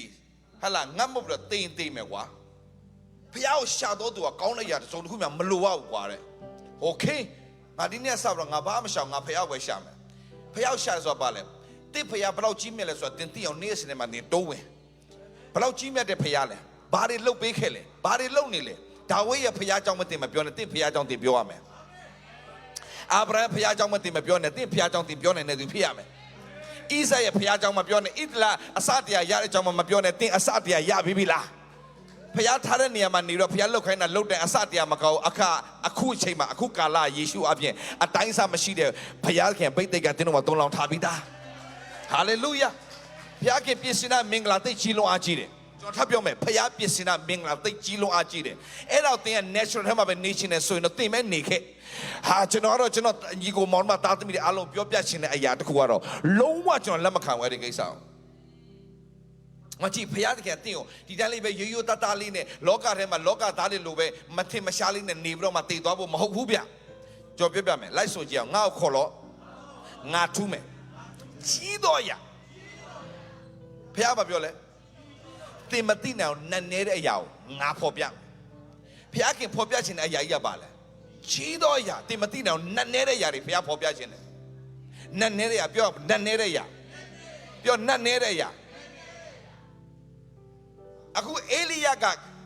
အစာခေါင်းပါရကာလမှာသူဘိုက်ပြေးပြီလားအခုပြေးပြီလားပြေးသွားပြီလားပြေးပြီလေပြေးပြီနော်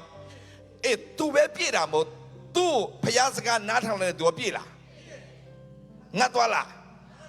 မငတ်သွားတင်တာမကောက်ဓမ္မကြီးအဲ့ဒီမိမအိမ်ကိုအစာကျွေးဖို့ပဲပို့လိုက်တယ်ဖျားမဟုတ်ဘူးဟာဖျားရဲ့လက်တော်ရဲ့ရှေ့ကြီးဖျားကြိုတင်သိတယ်ဘာလို့တိလာညီကိုမောင်မအဲ့ဒီမိမရဲ့ခလေးကမကြခင်သေတော့မှာကြိုတင်သိတယ်ဖျားတင်းစီကိုဖျားသခင်ကစကားပို့လာပြီးဆိုရင်တင်းရဲ့အနာဂတ်အတွက်ကြိုတင်တော့ကွဲကာထားတယ်ဖျားတင်းရောအဲ့ဒီစီနဲ့မုတ်ကလေးပဲလာပေးတယ်ဖျားမဟုတ်ဘူးဆက်ကြည့်လိုက်မကြည့်စီမေရောမိတ်နဲ့ဆက်သွား16 okay you know they only sure ပြီးထိုးနောက်မှာအိမ်ရှင်မိုက်တာဒီပြင်းပြဆိုတော့အနာရောကဆိုရအသက်ချုပ်တဲ့သိပြီသိပြီလားသိပြီ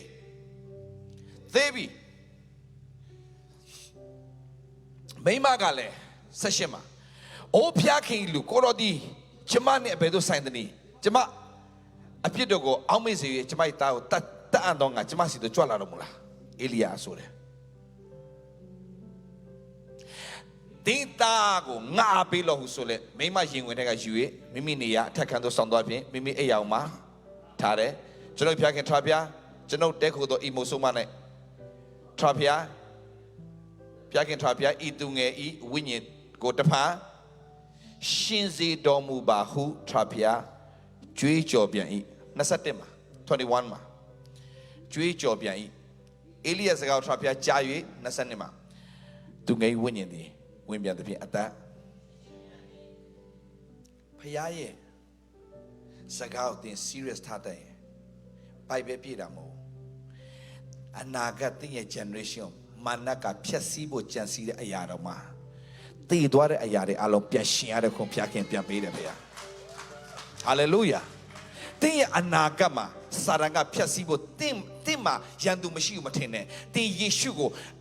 တတ်တခင်ကဲတင်ပိုင်ရှင်ဖြစ်ယုံကြည်လက်ခံတဲ့နေ့ရက်နဲ့စပါသင်ကိုခိုးဖို့သတ်ဖို့ဖျက်ဆီးဖို့သူကကြံစည်ထားပြီးသားသင်ကိုလှုပ်လို့မရသင်ရဲ့ယောက်ျားလှုပ်မယ်သင်ရဲ့မိန်းမလှုပ်မယ်လှုပ်လို့မရသင်ရဲ့သားသမီးကိုလှုပ်မယ်သင်ရဲ့သားသမီးလှုပ်လို့မရသင်ရဲ့မင်းမြင့်အကုန်လုံးကိုလှုပ်ဖို့သူပြင်ဆင်ထားပြီးသား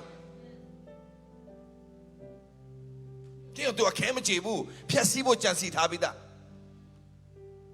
ဒါပေမဲ့မထားညီကိုမောင်မတော်ဖျားစကားကိုတင်ကညနိုးတဲ့သူ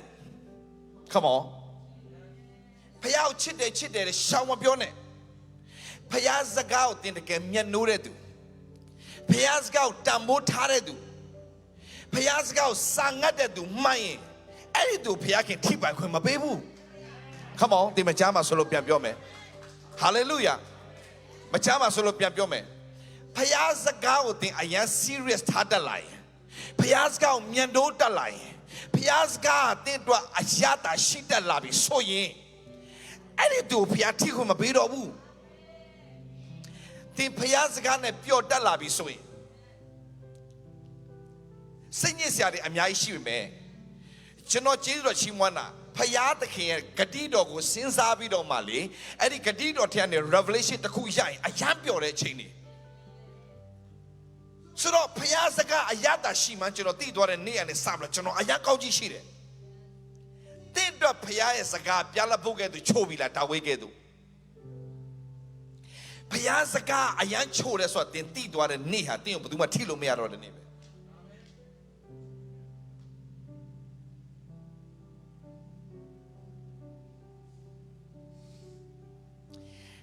ဒီ generation ကျွန်တော်သင်ပေးရှင်တယ်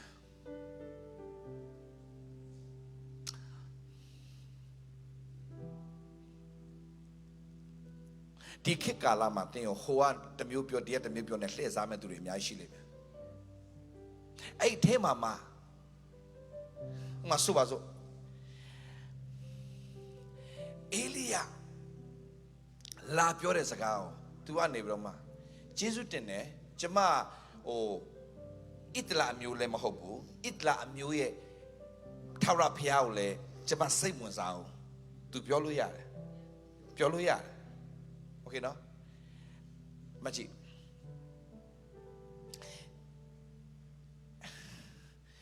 ဣတလာစီဒုံမျိုးသူဖြစ်ပေမဲ့ဣတလာအမျိုးရဲ့ထာဝရဘုရားကိုစိတ်ဝင်စားနေတဲ့သူ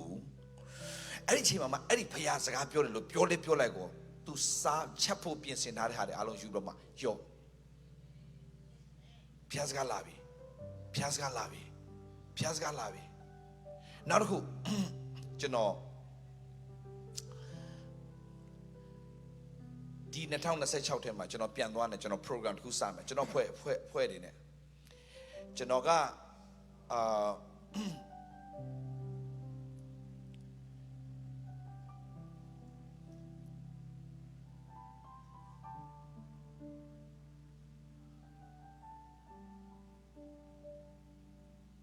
စတင်ပြီးတော့မှကျွေးမွေးတဲ့ကိစ္စဒီ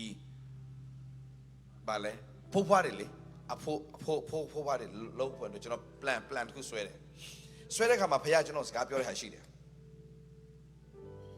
ကျွန်တော်ပြောတာပါသူမြောက်မပြောပါဘူးသူမြောက်ပြောတဲ့ချိန်တည်းရောက်လာလိမ့်မယ်အဲ့ဒါဘာပြောလဲဆိုတော့မင်းနဲ့ဆေဘဖို့ကိုတဲ့ရမပေးတဲ့ထဲမှာမင်းမပါတော့နဲ့တဲ့မြင်လားမသိကျွန်တော်ပြောချင်တယ်ခမတရားရမှ30ဖယ်တဲ့ဟာမျိုးတင်လုပ်တယ်လေအဲ့ဒါလည်းမမပါဘူးဒါပေမဲ့ဖခင်ဘာပြောလဲဆိုတော့ကျွန်တော်ပြောတာဒီမောင်ပြော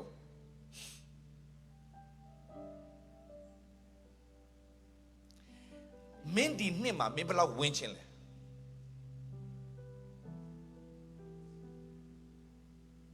အဲ့ဒီဆေဘဖို့မင်းရင်ပေးလိုက်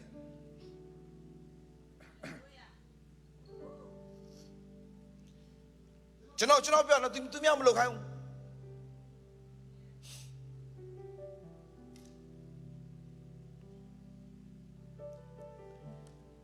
ဒါနဲ့ကျွန်တော်ကစတင်တော့မှကျွန်တော်ဘာလုပ်လိုက်သလား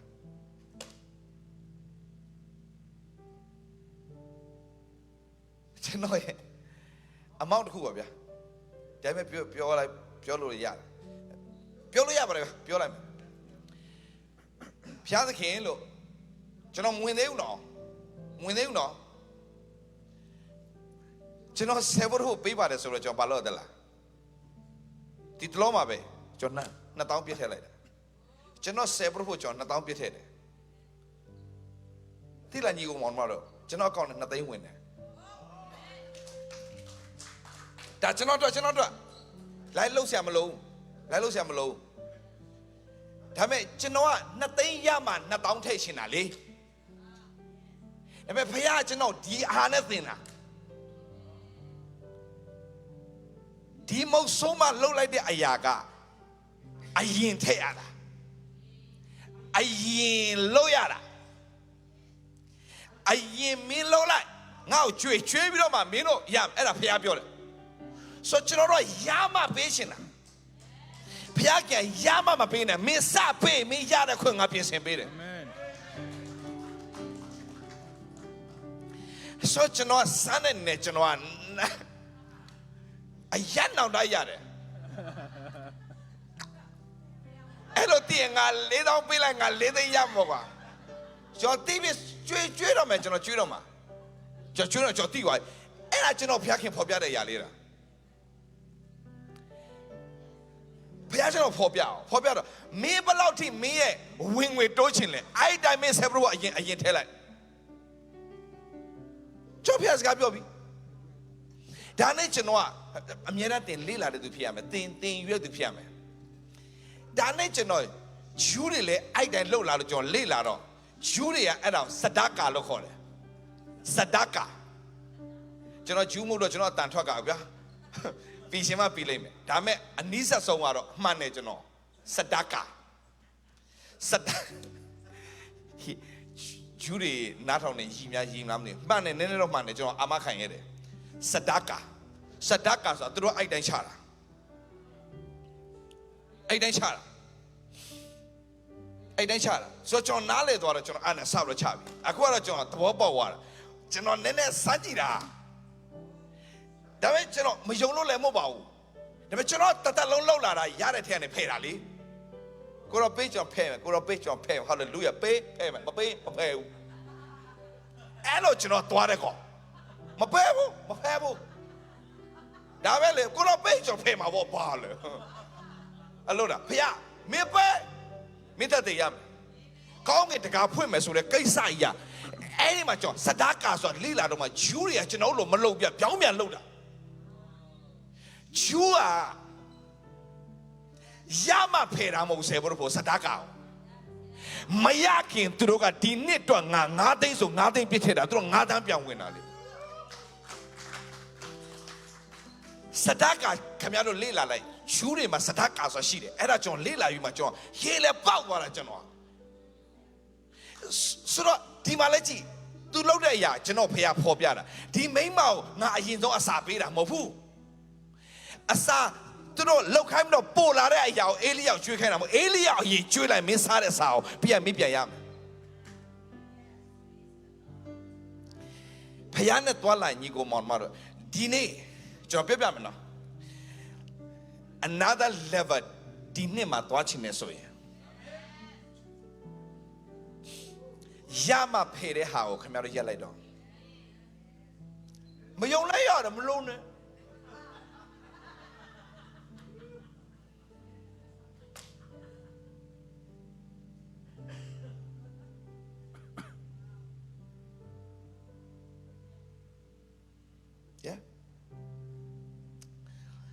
ရစားလို့တယ်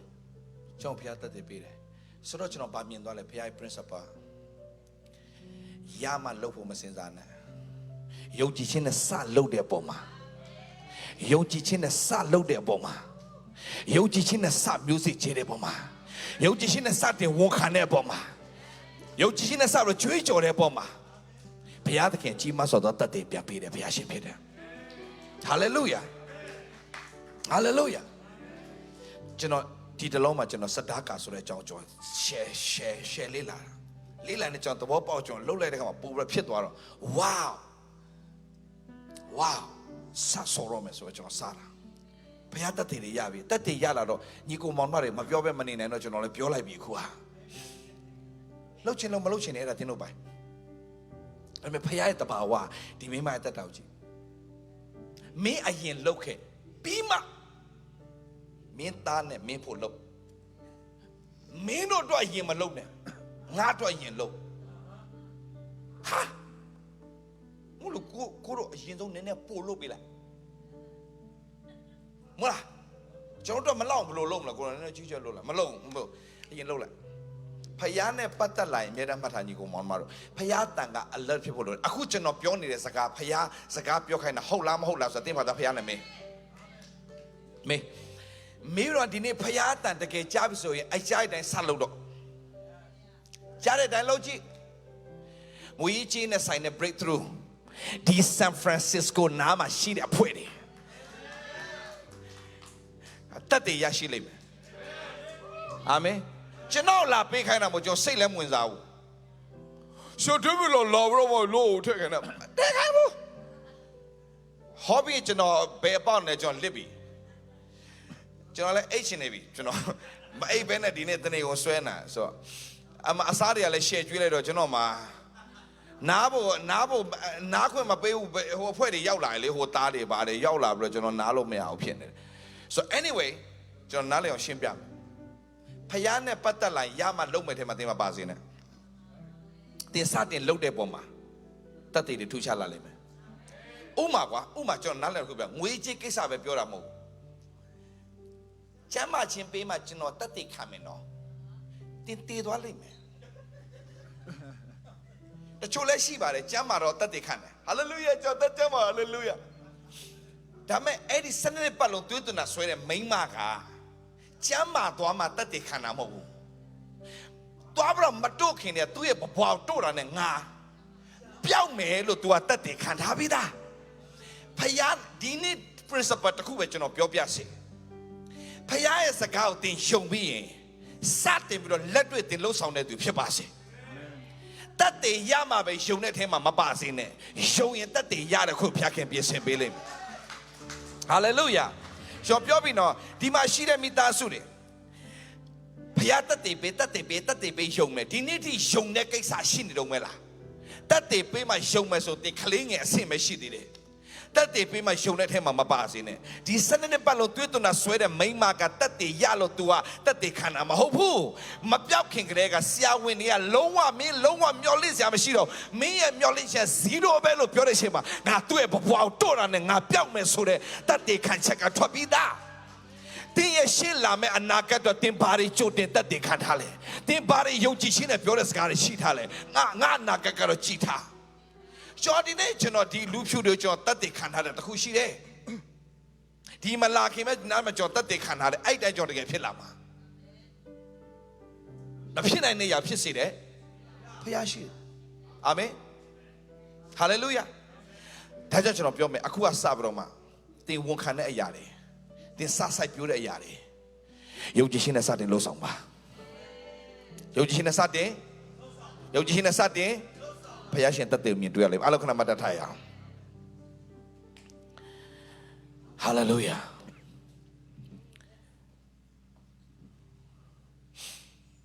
Thank you Jesus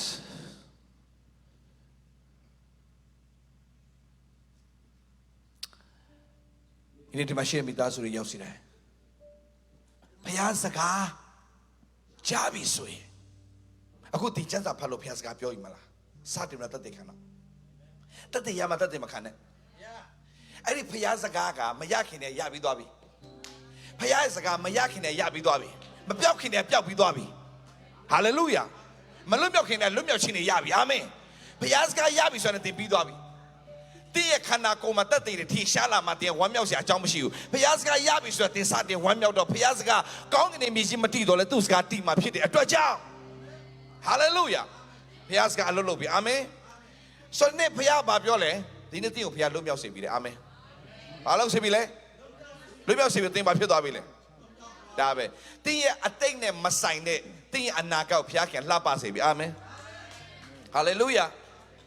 ငွေကြေးတစ်ခုပဲကျွန်တော်ပြောတာမဟုတ်တော့ငွေကြေးတစ်ခုပဲပြောတာမဟုတ်တင်းရဲ့မိသားစုရေးတင်းရဲ့စီးပွားရေးအကုန်လုံးပြောင်းပြန်လှန်ပြစ်ခြင်း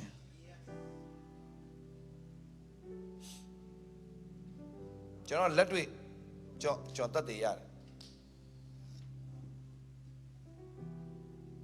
တတ်တယ်ရတယ်ကျေးဇူးတော်ပဲကျွန်တော်ဒီ fourth one မှာကျွန်တော်မြေကြီးဝယ်ဖို့ကျွန်တော်ဖျားခင် principle ပေးတယ်ကျွန်တော်စားလုပ်ကြည့်တယ်အကောင့်ထဲကိုပြုံးဘုရားခင်လှုပ်လာတယ်ဝင်ချလာတယ်ပြီးပြီကျွန်တော်မြေကွက်စဝယ်မယ်စပြီးတော့မျိုးစေ့ဆက်ချမယ်အဲ့ဒီပုံမှာကျွန်တော်အဆောက်အုံဆောက်မယ်ဒါပဲ ကျွန်တော်မိသားစုရေပါပူကြမလို့တော့ကျွန်တော်သားသမီးလည်းအချိန်တိုင်ပွဲတွေပါရပါသူတို့ဖာသူတို့တိုးတော့မယ်ကျွန်တော်တို့ကပူကြလည်းမလို့ကျွန်တော်အကြောင်းတွေစောင့်မယ်ဆေးရုံတွေစောင့်မယ်တက္ကသိုလ်တွေစောင့်မယ်ဘာလို့ကျွန်တော်ဆေးရုံစောင့်လဲတက္ကသိုလ်စောင့်လဲနိုင်ငံတိုင်းမှာကျွန်တော်ဖြစ်လာဖို့ကျွန်တော်ဆူတောင်းတယ်ဘာကြောင့်လဲတင်းတက္ကသိုလ်ထွက်သွားတဲ့သူကတမ္ပရဖြစ်မှာလေဟမ်နိုင်ငံအကြီးအကဲတွေကမကြမ်းမှာဖြစ်ပါပြီတဲ့ဆေးရုံမတက်ရောက်လားလို့ဆိုကဘာအစစ်မီတက္ကသိုလ်ကဘာအစစ်မီဆေးရုံတွေရှိလာပြီဆိုရင်အဲ့စီပဲကုန်လာမှာပေါ့မြေယူပါအောင်ကြီးထားပြီးလှုပ်တိုင်ဘာလို့မရမှာလဲအဲ့အတွက်တင်ယုံကြည်ခြင်းတစ်ခုပဲလိုတယ်အဲ့ယုံကြည်ခြင်းအနောက်မှာဘုရားဘာလုပ်ပေးလဲ connection လုပ်လာပေးတယ် divine connection ရောက်လာပြီဆိုရင်တင်းစီမီလီယံနာတွေလာတော့ကပ်တော့မှတင်းတဲ့စီးပွားရေးလုပ်ချင်တဲ့သူတွေအများကြီးပေါ်လာလိမ့်မယ်ကျွန်တော်ထူးခြားခြားဒီ trip မှာကျွန်တော်လာတဲ့အခါမှာ2026ကျွန်တော်တက်ရချက်မယ်လို့ကျွန်တော်ပြောတယ်သိမကြဘူးနော်ထူးဆန်းနော်ကျွန်တော်နောက်လာတော့ဝိုင်းရံတာမီလီယံနာတွေများလာတယ်ဒီမှာမကြတင်းပြ photo မှာကျွန်တော်နဲ့လာတော့မိသားလာဖွဲ့တာLamborghini ဒေးဗစ်လာတော့ဖြစ်သွားတယ်ဟိုနေ့ကတစ်ချက်အဲ့တတိတွေကျွန်တော်လာကြိုတာကျွန်တော်ဘယ်တတ်နိုင်မလဲကျွန်တော်လာကြိုတယ်ကျွန်တော်နဲ့လာတော့မိသားလာဖွဲ့အဲ့သူတို့မီလီယံနာတွေ multi millionaire တွေဆိုကျွန်တော်ပြောချင်တာ very simple ဒီဘာသာတင်ဖျားစကားကြားရင်လှုပ်ရှားရှိတာစလို့မဖြစ်နိုင်တဲ့အခြေအနေတွေအများကြီးရှိတယ်ဒါပေမဲ့စလို့တဲ့မှာဖျားတက်တယ်ပေးတယ်ရမလှုပ်တဲ့ထဲမှာမပါစေနဲ့တက်တယ်ရမယုံတဲ့ထဲမှာတင်မပါစေနဲ့ယုံရင်တက်တယ်ရတဲ့ခွင့်ဖျားခင်ပေးလိုက်မယ်ဖျားနဲ့တော့ရင်ပါလဲတက်တယ်ရမယုံတဲ့ထဲမှာတင်မပါစေနဲ့ဖျားစကားစယုံရင်ဘာဖြစ်လဲတက်တယ်ရအာမင်ဖျားစကားစယုံဝင်အာမင်ဆိုတဲ့မနက်တိုင်းမှာတင်စတဲ့ daily bread ဆိုတဲ့ဟာလားဟို daily bread ဆိုတာတင်ဟိုစားဒီကျမ်းစာဖတ်နေကြပါကွာဖတ်နေရင်နဲ့ထွက်လာတဲ့စကားငါအတွက်လို့တင်ခံယူတတ်ဖို့အင်မတန်ရေးကြီးနေပြီတတ်ရမှမယုံနဲ့နော်ယုံရင်တတ်ရမယ်တခါလေးမှာဒါဝိဒ်အကြောင်းဖတ်နေနဲ့တင့်ကိုဖျားစကားပြောလိမ့်မယ်အာဗြဟံအကြောင်းဖတ်နေနဲ့တင်းကိုဘုရားစကားပြောလိမ့်မယ်သူတို့အကြောင်းရေးထားတာတင်းအကျိုးရှိဖို့ရေးထားတာဖြစ်တယ်သူတို့အကြောင်းနဲ့အလကားရေးထားမဟုတ်တင်းတို့သူတို့အကြောင်းနဲ့ရေးထားဘယ်သူအကျိုးအတွက်လဲတင်းအကျိုးအတွက်ကျွန်တော်အကျိုးအတွက်ရေးထားပေးတာဖတ်နေနဲ့ဘုရားခင်ငေါ့ဒီနေ့ဘာစကားပြောမလဲရပြီဆိုရင်တင်းဘာလုပ်တော့မလဲစတင်တက်တယ်ခါနော်ဘုရားခင်စကားပြောပြီဆိုရင်ဒီအုံနောက်ထဲဝင်တာမဟုတ်ဒီနှလုံးသားထဲမှာနှလုံးခုန်တက်လာတယ်ဘုရားစကားတန်ကြိုင်နှလုံးခုန်တက်လာတဲ့အစဉ်ဖြစ်လာပြီဆိုရင်တင်းလုံးဝစိတ်ချတော့ဘုရားခင်တင်းအကြီးမားသောအမှုတွေပြုတော်မှာဖြစ်